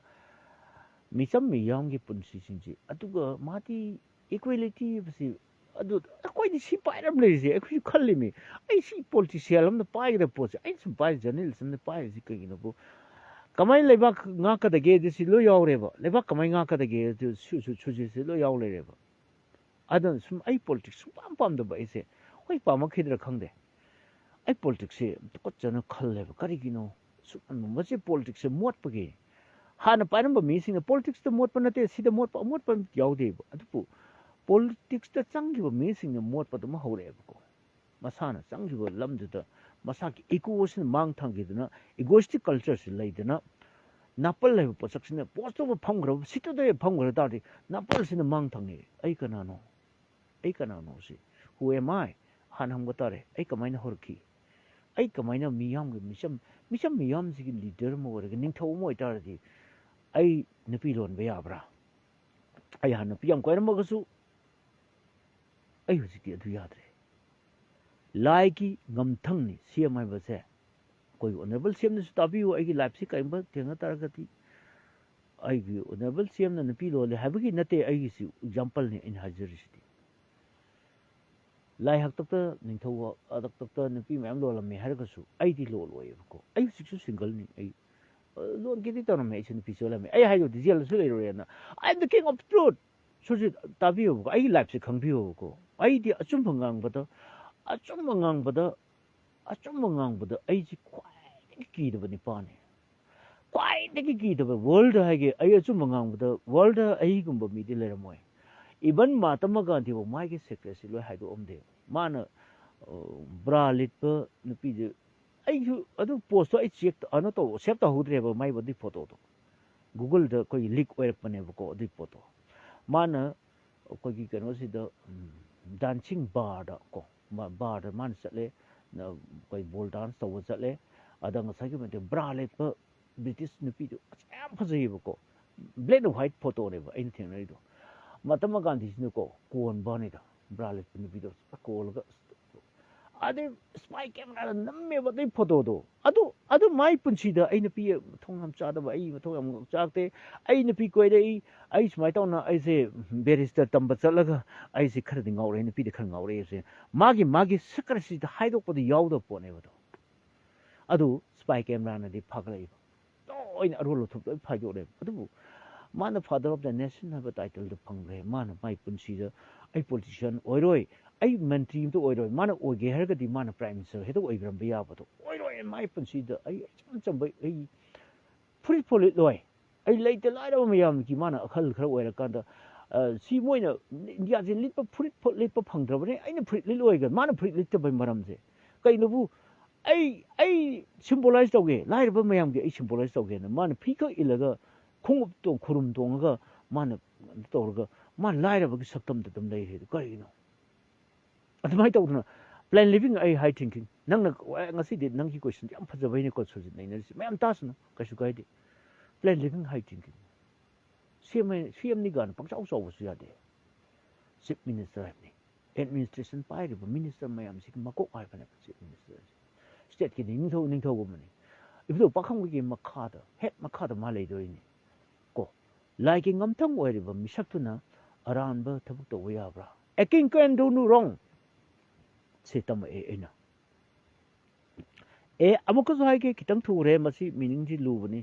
ꯍꯧꯖꯤꯛꯀꯣ A king can do no wrong ꯍꯥꯏꯕꯁꯦ ꯅꯤꯡꯊꯧꯗꯤ ꯑꯔꯥꯟꯕ ꯇꯧꯕ ꯁꯨꯛꯌꯥ ꯌꯥꯗꯦ ꯍꯥꯏꯕꯅꯤ ꯀꯣ A king can do no wrong ꯀꯣ ꯑꯃꯨꯛꯀꯁꯨ ꯍꯥꯏꯒꯦ A king can do no wrong ꯀꯅꯥꯅꯣꯝꯗ please write something ꯑꯗꯨ ꯑꯝꯇ 이러고 ꯁꯤꯗꯛꯇ ꯀꯩꯅꯣꯗ ꯀꯃꯦꯟꯗꯛꯇ 이러고 ꯃꯁꯤ ꯂꯥꯏꯚꯇ ꯑꯗꯨꯝ ꯊꯝꯍꯧꯁꯤ ꯀꯅꯥꯅꯣ ꯍꯧꯖꯤꯛ ꯅꯪꯅ 이러ꯁꯨ ꯌꯥꯏꯅꯦ ꯀꯩꯁꯨ ꯀꯥꯏꯗꯦ CM ꯑꯃꯅ ꯆꯦꯟꯒꯗꯕ ꯈ꯭ꯋꯥꯏꯗꯒꯤ ꯃꯔꯨꯑꯣꯏꯕ ꯄꯣꯠꯁꯛꯇꯤ ꯁꯤꯅꯤ ꯀꯣ ꯈ꯭ꯋꯥꯏꯗꯒꯤ ꯋꯥꯡꯕ ꯐꯤꯗꯥꯗꯨꯗ ꯐꯝꯃꯒ ꯃꯥꯅ ꯇꯧꯒꯗꯕꯗꯤ ꯑꯔꯥꯟꯕ ꯑꯩ ꯉꯁꯤꯕ ꯅꯨꯃꯤꯠꯁꯤꯗꯤ ꯂꯥꯏꯒꯤ ꯉꯝꯊꯪꯗ ꯏꯕꯨꯙꯧ ꯄꯥꯈꯪꯕꯒꯤ ꯍꯦꯛ ꯉꯝꯊꯪꯗ ꯑꯩꯅ ꯅꯤꯡꯊꯧ ꯑꯣꯏꯔꯕꯅꯤꯅ ꯑꯩ ꯑꯔꯥꯟꯕ ꯇꯧꯕ ꯌꯥꯗꯦ ꯑꯩ ꯂꯩꯕꯥꯛ ꯋꯥꯌꯦꯜ ꯆꯨꯝꯅ ꯇꯧꯒꯅꯤ ꯃꯁꯤ ꯏꯪꯂꯤꯁꯇ ꯀꯔꯤ ꯍꯥꯏ A king can do no wrong ꯍꯥꯏꯕ ꯀꯣ ꯑꯗꯨꯅ ꯃꯁꯤ ꯑꯗꯨꯅꯤ ꯌꯥꯝ ꯂꯩꯔꯤ ꯁꯨꯖꯤꯠ ꯀꯣ ꯃꯥꯝꯗꯤ ꯀꯩꯅꯣꯕꯨ ꯑꯩꯅ ꯍꯥꯏ ꯑꯩꯉꯣꯟꯗ ꯊꯥꯖꯕꯗꯕꯨ ꯇꯧꯅꯨꯗꯅ ꯍꯣꯏ ꯑꯩꯅ ꯑꯩꯒꯤ ꯐꯦꯃꯤꯂꯤꯗ ꯍꯥꯏ ꯑꯗꯣ ꯑꯩ ꯏꯆꯥꯅꯨꯄꯤꯅ ꯍꯪꯉꯦ ꯕꯕꯥꯁꯦ ꯁꯦꯝ ꯑꯣꯏꯕ ꯌꯥꯒꯗ꯭ꯔꯥ ꯍꯥꯏ ꯕꯕꯥ ꯅꯪ ꯑꯣꯏꯒꯦꯔꯥ ꯁꯦꯝ ꯑꯣꯏꯕꯗꯤ ꯌꯥꯅꯤ ꯍꯥꯏ ꯕꯕꯥ ꯅꯪ ꯂꯥꯏꯔꯤꯛ ꯌꯥꯝ ꯍꯩꯔꯤꯗꯨꯗꯤ ꯅꯪ ꯌꯥꯝꯅ ꯍꯩꯔꯤ ꯑꯦꯅꯤ ꯀꯣꯏꯁꯟ ꯍꯪꯕꯗ ꯈꯨꯝꯕ ꯉꯝꯃꯤ ꯑꯗꯣ ꯑꯩꯈꯣꯏ ꯁꯥꯔꯗ ꯑꯩꯈꯣꯏ ꯑꯣꯖꯥꯗ ꯍꯪꯕꯐꯥꯎ ꯈꯨꯝꯕ ꯉꯝꯗꯕꯅꯤ ꯕꯕꯥ ꯅꯪꯗꯤ ꯌꯥꯝ ꯂꯥꯏ ꯈꯨꯝꯃꯦ ꯕꯕꯥ ꯅꯪ ꯂꯥꯏꯔꯤꯛ ꯌꯥꯝ ꯄꯥꯔꯛꯄ꯭ꯔꯥ ꯍꯥꯏ ꯑꯩ ꯂꯥꯏꯔꯤꯛ ꯌꯥꯝ ꯄꯥꯏ ꯑꯩ ꯂꯥꯏꯕ꯭ꯔꯦꯔꯤ ꯆꯠꯄꯒꯤ ꯍꯦꯕꯤꯠ ꯂꯩꯔꯤ ꯑꯩ ꯂꯥꯏꯔꯤꯛꯁꯦ ꯂꯥꯏꯔꯤꯛꯅꯦꯕꯨ ꯍꯥꯏꯔꯗꯤ ꯑꯩꯁꯦ ꯂꯥꯏꯔꯤꯛ ꯀꯨꯜꯂꯦ ꯂꯝꯕꯤꯗ ꯀꯩꯒꯨꯝꯕ ꯑꯃ ꯇꯥꯔꯝꯕꯁꯨ ꯑꯩ ꯈꯨꯜꯂꯒ ꯄꯥꯏ ꯑꯗꯨ ꯂꯥꯏꯕ꯭ꯔꯦꯔꯤ ꯔꯤꯐꯔꯦꯟꯁ ꯁꯦꯛꯁꯟꯗꯒ ꯆꯪꯕꯁꯦ ꯑꯉꯛꯄ ꯂꯥꯏꯔꯤꯛ ꯑꯩ ꯄꯨꯊꯣꯛꯑ ꯄꯥꯏ ꯃ꯭ꯌꯨꯖꯤꯀꯣꯂꯣꯖꯤ ꯑꯦꯟ ꯏꯠꯁ ꯕꯦꯛꯒ꯭ꯔꯥꯎꯟ ꯃꯁꯤ ꯄꯥꯏ ꯑꯗꯨꯒ ꯋꯥꯔꯜꯒꯤ ꯐꯖꯕ ꯐꯤꯂꯣꯁꯣꯐꯤꯒꯤ ꯑꯗꯨꯒꯤ ꯏꯟꯁꯥꯏꯀ꯭ꯂꯣꯄꯦꯗꯤꯌꯥꯒꯤ ꯑꯗꯒꯤ ꯀꯩꯅꯣ ꯃꯌꯥꯝꯁꯨ ꯃꯁꯤꯒꯤ ꯑꯩ ꯂꯥꯏꯔꯤꯛꯇ ꯉꯥꯎꯕ ꯃꯤ ꯑꯃ ꯑꯣꯏꯔꯛꯈꯤꯕꯅꯦꯕꯀꯣ ꯑꯗꯨꯅ ꯑꯩꯅ ꯈꯤꯇꯪ ꯈꯪꯕꯅꯦꯕꯀꯣ ꯑꯗꯨꯅ ꯐꯥꯗꯔꯅ ꯑꯩꯉꯣꯟꯗ ꯇꯝꯕꯤꯈ꯭ꯔꯤꯕ ꯃꯌꯥꯝꯁꯦ ꯃꯁꯤ ꯄ꯭ꯔꯦꯛꯇꯤꯀꯦꯜ ꯁꯤꯟꯅꯐꯝ ꯑꯩ ꯍꯧꯖꯤꯛꯐꯥꯎ ꯂꯩꯇꯦꯕꯀꯣ ꯃꯔꯝꯗꯤ ꯀꯩꯅꯣꯕꯨ ꯑꯩꯒꯤ ꯃꯐꯝ ꯑꯃ ꯑꯩꯉꯣꯟꯗ ꯉꯁꯤꯐꯥꯎ ꯄꯤꯕ ꯂꯩꯇꯦ ꯑꯩ ꯉꯁꯥꯏ ꯑꯩꯅ ꯍꯥꯏꯈ꯭ꯔꯦ ꯃꯅꯤꯄꯨꯔꯗ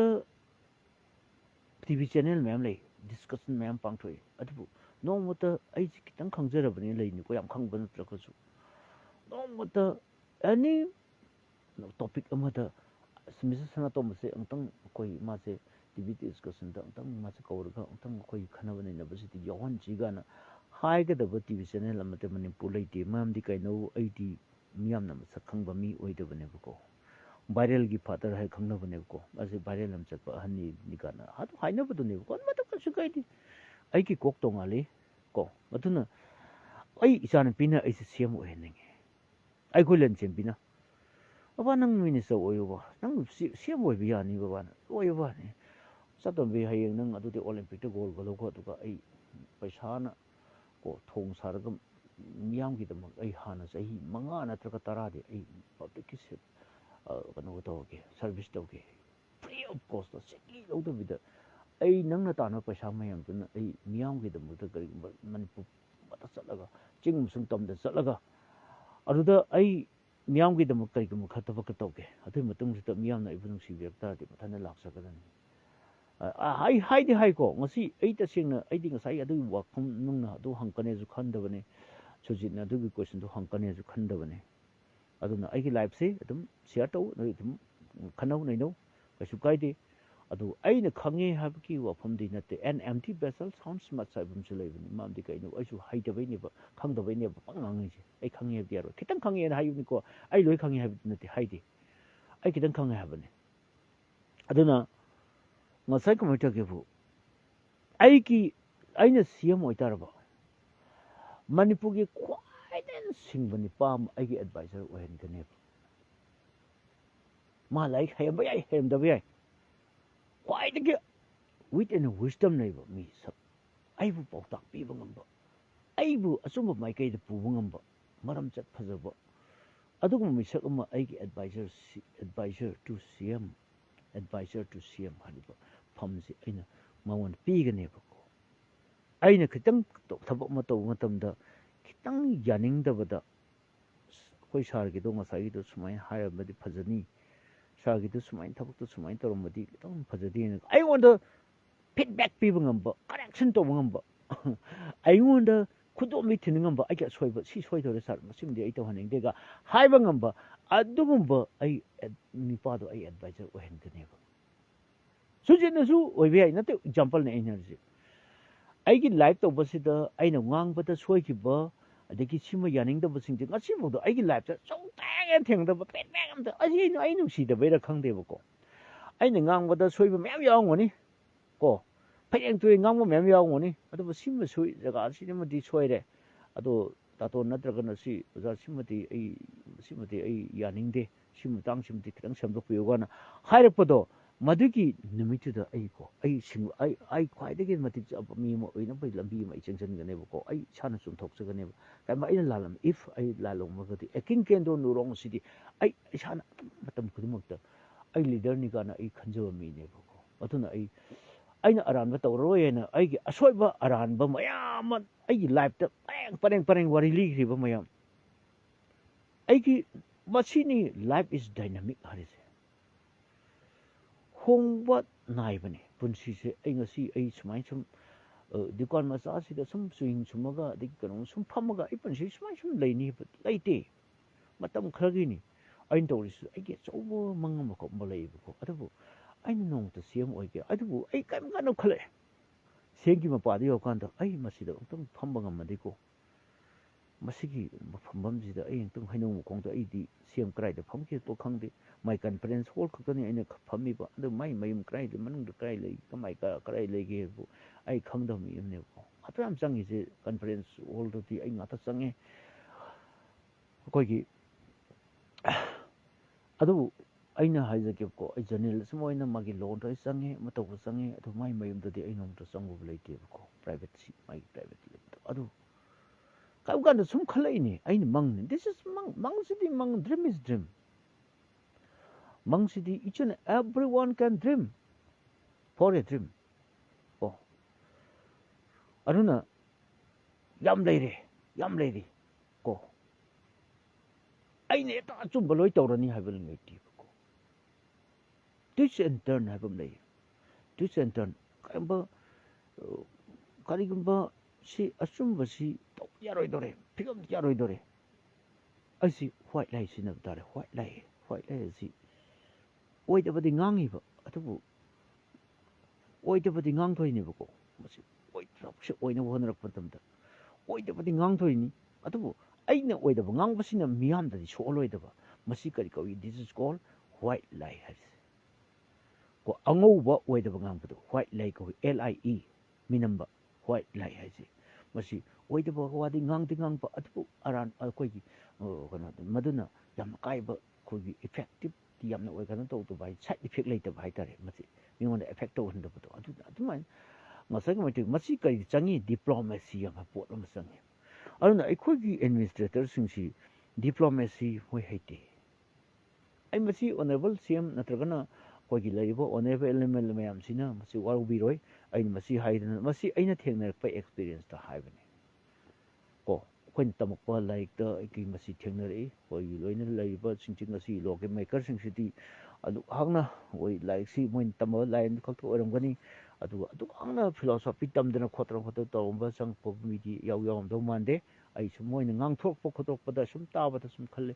ꯃꯁꯤ ꯌꯧꯗꯦꯗ ꯃꯁꯤ ꯍꯤꯔꯝ ꯑꯃꯗ ꯁꯨꯃꯥꯏꯅ ꯁ꯭ꯄꯦꯁꯤꯐꯥꯏ ꯇꯧꯔꯒ ꯂꯥꯛꯄ ꯃꯤꯗꯤ ꯃꯥꯟꯗꯦ ꯃꯣꯏꯅ ꯉꯥꯡꯊꯣꯔꯛꯄ ꯑꯗꯨꯝ ꯈꯪꯉꯦꯕꯀꯣ ꯃꯣꯏꯁꯤ ꯀ꯭ꯋꯥꯂꯤꯐꯥꯏ ꯑꯣꯏꯗꯦꯁꯦ ꯑꯩ ꯌꯥꯝ ꯂꯥꯏꯅ ꯈꯪꯉꯦꯕꯀꯣ ꯑꯗꯨꯅ ꯗꯤꯄ꯭ꯂꯣꯃꯦꯁꯤꯁꯤ ꯈꯔ ꯍꯩꯕ ꯃꯊꯧ ꯇꯥꯏ ꯑꯩꯒꯤ ꯂꯤꯗꯔꯗ ꯑꯩꯒꯤ ꯁꯦꯅꯤꯌꯔꯅꯁꯨ ꯍꯥꯏꯔꯒꯁꯨ ꯄꯕ꯭ꯂꯤꯛꯅ ꯌꯥꯗꯕꯗꯨꯗꯤ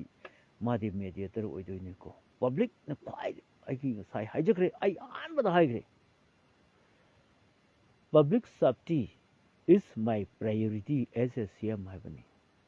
ꯁꯤ.ꯑꯦꯝ ꯑꯃ ꯑꯣꯏꯅ ꯄꯕ꯭ꯂꯤꯛꯀꯤ ꯄ꯭ꯔꯥꯏꯌꯣꯔꯤꯇꯤ ꯈꯨꯗꯤꯡꯃꯛꯁꯤ ꯀꯔꯥꯏꯗꯧꯏ ꯄꯕ꯭ꯂꯤꯛ ꯁꯦꯐꯇꯤꯁꯤ ꯈ꯭ꯋꯥꯏꯗꯒꯤ ꯄ꯭ꯔꯥꯏꯌꯣꯔꯤꯇꯤ ꯄꯤꯒꯗꯕꯅꯦꯕꯀꯣ ꯑꯗꯨ ꯄꯕ꯭ꯂꯤꯛ ꯁꯦꯐꯇꯤ ꯑꯣꯏꯔꯤꯕ꯭ꯔꯥ ꯑꯩꯈꯣꯏ ꯑꯣꯅꯦꯕꯜ ꯁꯤ.ꯑꯦꯝꯒꯤ ꯄ꯭ꯔꯥꯏꯌꯣꯔꯤꯇꯤꯁꯤ ꯄꯕ꯭ꯂꯤꯛꯇ ꯄꯤꯕ꯭ꯔꯥ ꯅꯣ ꯅꯦꯚꯔ ꯄꯤꯗꯦ ꯃꯥꯒꯤ ꯄ꯭ꯔꯥꯏꯌꯣꯔꯤꯇꯤꯗꯤ ꯃꯥꯒꯤ ꯁꯤꯠꯇ ꯑꯣꯏꯅ ꯄꯤꯌꯦꯕꯀꯣ ꯃꯥꯒꯤ ꯁꯤꯠꯇ ꯁꯤ.ꯑꯦꯝꯒꯤ ꯄꯣꯁꯇ ꯑꯣꯏꯅ ꯄꯤꯌꯦꯕ ꯃꯥꯒꯤ ꯄ꯭ꯔꯥꯏꯌꯣꯔꯤꯇꯤꯗꯤ ꯃꯔꯝꯗꯤ ꯑꯩꯈꯣꯏ ꯂꯣꯏꯅ ꯔꯤꯄꯣꯔꯠ ꯂꯩꯔꯦ ꯍꯧꯖꯤꯛꯁꯤ ꯆꯞ ꯆꯥꯕꯗꯤ ꯈꯪꯗ꯭ꯔꯦꯀꯣ ꯑꯗꯨꯃꯥꯏꯅ ꯉꯁꯥꯏꯒꯤ ꯃꯥꯒꯤ ꯈꯨꯠꯆꯥꯕꯤ ꯈꯔ ꯃꯩꯔꯥ ꯄꯥꯏꯕꯤ ꯑꯗꯒꯤ ꯁꯤ.ꯑꯦꯁ.ꯑꯣ ꯈꯔ ꯁꯨꯝ ꯊꯥꯗꯣꯛꯑꯒ ꯑꯗꯨꯝ ꯀꯩꯅꯣꯝ ꯇꯧꯕ ꯑꯩꯈꯣꯏ ꯁꯤ.ꯑꯦꯝꯒꯤ ꯃꯤꯅ ꯀꯩꯗꯧꯒꯦ ꯍꯥꯏꯅꯣ ꯑꯩꯈꯣꯏ ꯒꯃꯦꯟ ꯌꯥꯝ ꯏꯟꯊꯣꯛꯅꯤꯡꯕ꯭ꯔꯥ ꯀꯥꯟꯅ ꯇꯧꯋꯤ ꯃꯗꯨ ꯄꯕ꯭ꯂꯤꯛꯇ ꯑꯐꯣꯡꯅꯕꯗꯒꯤ ꯈꯪꯅꯔꯛꯄꯅꯦꯕꯀꯣ ꯃꯁꯤꯗꯤ ꯄꯣꯀꯦꯠꯇꯒꯤ ꯌꯥꯝ ꯄꯨꯊꯣꯛꯅꯔꯦꯅ ꯁꯤꯗꯤꯅ ꯑꯗꯨꯃꯥꯏꯅ ꯂꯩꯅꯈꯤꯕꯀꯣ ꯑꯗꯨꯃꯥꯏꯅ ꯂꯩꯕ ꯉꯥꯛꯄꯗꯤ ꯌꯥꯗꯦ ꯑꯗꯨꯅ ꯆꯤꯟꯅ ꯉꯥꯡꯕꯗꯨ ꯅꯠꯇꯦ ꯃꯔꯨ ꯑꯣꯏꯔꯤꯁꯦ ꯄ꯭ꯔꯥꯛꯇꯤꯀꯦꯕꯜ ꯑꯣꯏꯔꯛꯄ ꯑꯗꯒꯤ ꯄ꯭ꯔꯥꯛꯇꯤꯀꯦꯜꯂꯤ ꯊꯕꯛ ꯇꯧꯔꯛꯄꯗꯨꯅꯤ ꯈ꯭ꯋꯥꯏꯗꯒꯤ ꯃꯔꯨ ꯑꯣꯏꯔꯤꯁꯦ ꯑꯗꯨꯅ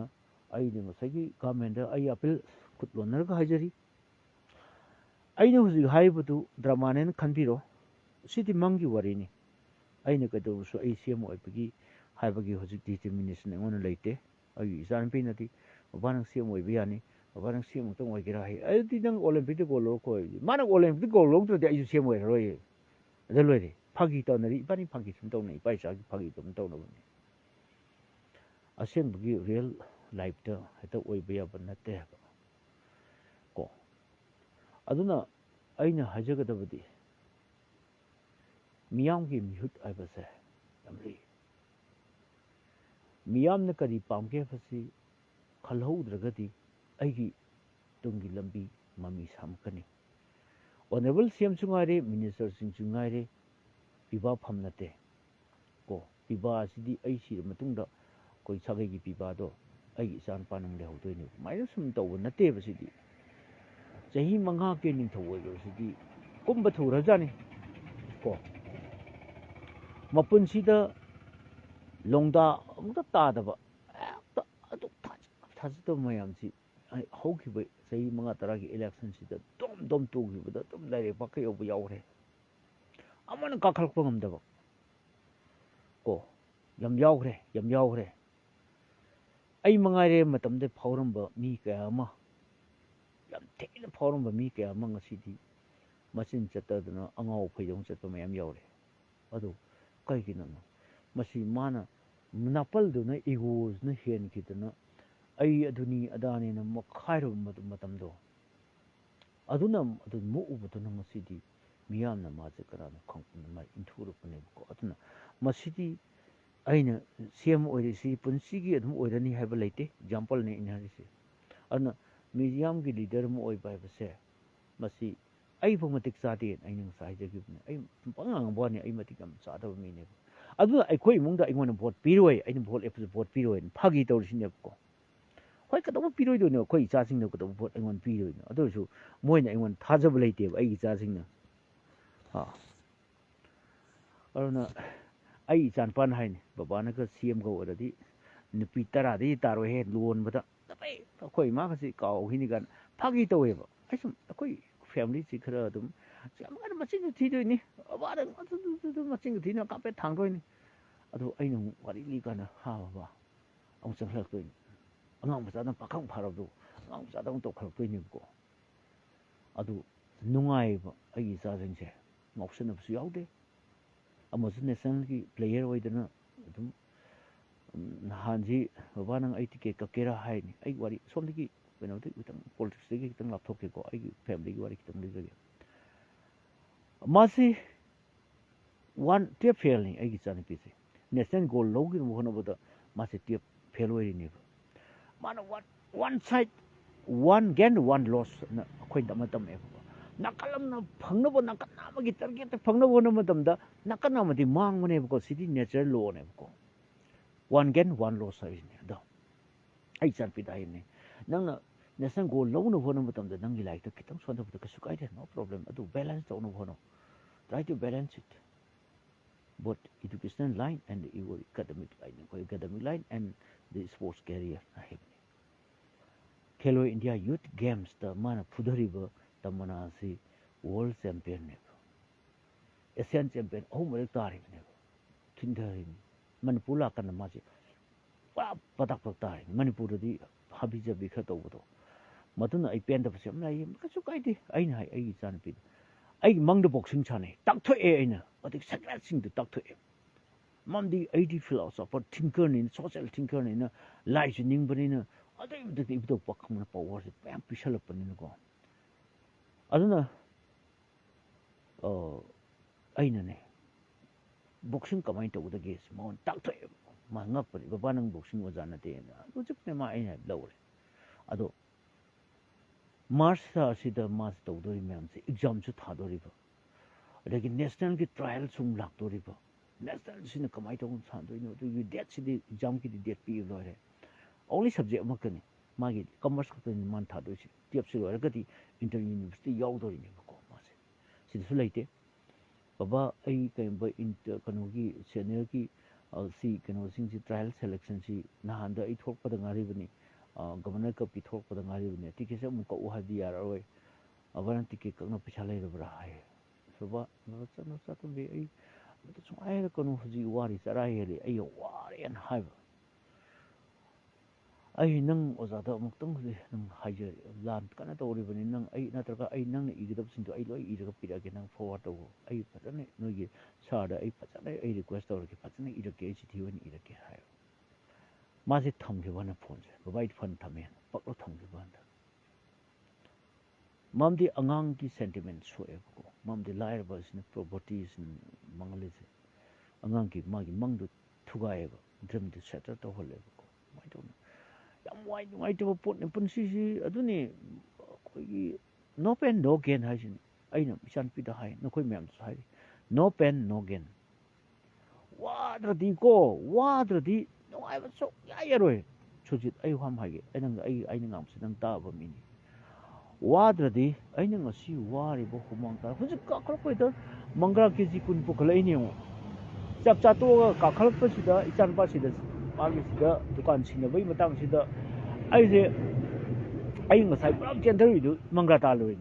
I in Manga, this little Patani Chom Pangnavan, Manga Kizi, the Pakuni Puni Puni and you and Dorico. All the Kizikuno, the Mori in Nipan.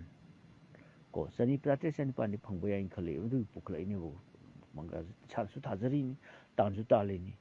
Adu, I wabi at the Humang die. In some tasks, Humang die, and see numbers of Pukla. Adu. Aduna, I guess Isaki status, I should know, I call you the blade table. I like it, so I get up more, I want for you. I was glad of a port, I put Momaka Purico and Kaleb. Adoni, Okoki leaders in Shina, Masama Sazi, Hoki, Mingshianzi, Amta Yanadre. So going to say, Ani Aniki Mayada, Miam Sina Mayada. Hide, no, Channing I talking later, the Masagi like shoot Tampam later, no. Government school, the low Tamala Isika, government school, and public, but the government school like Tamalapane. High river. What a funny. I am the great joker, great joke. What the Facebook no carry high Facebook. Am I? Government school say Pagalapay Kudam de Amatu Ude, Pagalapay Nate, Lan Cinemarum Orga, poverty missing Hinkalapalai, missing Hinkalapanarum Orga, government school day admission to which Anki Hinkalapani had no Kumbay. Do logical argument. Yam President of Prado. Ha. ꯑꯗꯣ government school ꯐꯒꯠꯂꯦ ꯍꯥꯏꯔꯒ ꯃꯤꯅꯤꯁꯇꯔꯒꯤ M L A ꯃꯌꯥꯝꯁꯤꯒꯤ ꯃꯆꯥ ꯃꯁꯨꯗꯤ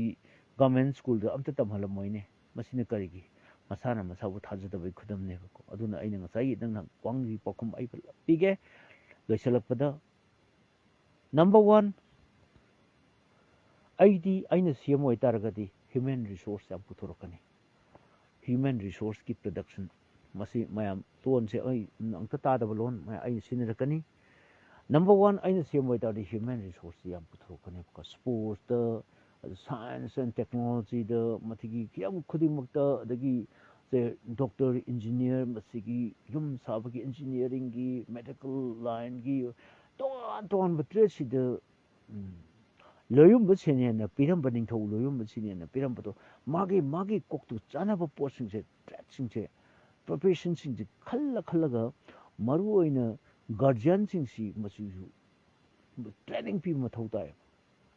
ꯑꯩꯗꯤ ꯀꯩꯒꯨꯝꯕ ꯁꯤ M ꯑꯣꯏꯇꯥꯔꯕ ꯒꯥꯔꯖꯤꯌꯥꯟꯁꯤꯡꯁꯦ ꯃꯥꯒꯤ ꯀꯦꯟꯗ꯭ꯔꯒꯤ ꯒꯥꯔꯖꯤꯌꯥꯟꯁꯤꯡꯁꯦ ꯀꯧꯒꯅꯦꯕꯀꯣ ꯑꯩꯒꯤ ꯁꯦꯝꯒꯤ ꯕꯪꯒꯂꯣꯗ ꯑꯩꯅ ꯀꯧꯒꯅꯦꯕꯀꯣ ꯑꯗꯨꯒ ꯑꯩꯗꯤ ꯄꯥꯎꯇꯥꯛ ꯄꯤꯒꯅꯦꯕ ꯑꯩꯗꯤ ꯇ꯭ꯔꯦꯅꯤꯡ ꯐꯖꯅ ꯇꯧꯔꯛꯑꯕꯅꯤꯅ ꯑꯩꯅ ꯇꯝꯃꯛꯄ ꯇ꯭ꯔꯦꯅꯤꯡꯁꯤꯡꯗꯣ ꯑꯉꯥꯡꯁꯤꯡ ꯃꯣꯏꯗ ꯇꯝꯕꯤꯒꯅꯦꯕꯀꯣ ꯅꯈꯣꯏꯅ ꯅꯪꯒꯤ ꯅꯆꯥꯗꯨꯒꯤ ꯀ꯭ꯋꯥꯂꯤꯇꯤ ꯈꯪꯗꯅ ꯅꯪꯒꯤ ꯃꯦꯔꯤꯠꯇꯨ ꯌꯦꯡꯗꯅ ꯃꯥꯒꯤ ꯀꯔꯤꯒꯨꯝꯕ ꯌꯦꯡꯗꯅ ꯍꯦꯛꯇ ꯗꯣꯛꯇꯔ ꯃꯤꯅ ꯇꯧꯅꯩ ꯍꯦꯛꯇ ꯗꯣꯛꯇꯔ ꯇꯝꯍꯟꯒꯅꯨ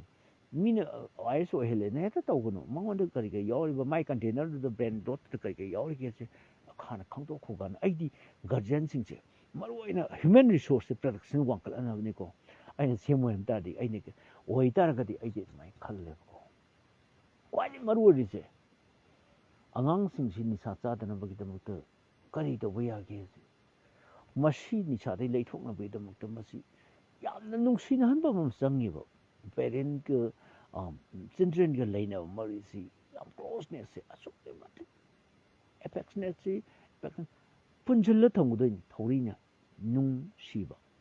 ꯅꯨꯡꯗ ꯄꯨꯟꯁꯤꯜꯂ ꯊꯝꯕꯗꯨꯕꯨ ꯀꯣ ꯁꯤꯖꯟꯕꯒ ꯄꯨꯟꯁꯤꯜꯂ ꯊꯝꯕꯗꯨꯕꯨ ꯅꯨꯡꯁꯤꯕ ꯀꯧꯏ ꯅꯨꯡꯁꯤꯕꯒꯤ ꯋꯥꯍꯟꯊꯣꯛꯅꯤ ꯑꯗꯨꯅ ꯊꯥꯖꯍꯟꯕ ꯑꯩꯒꯤ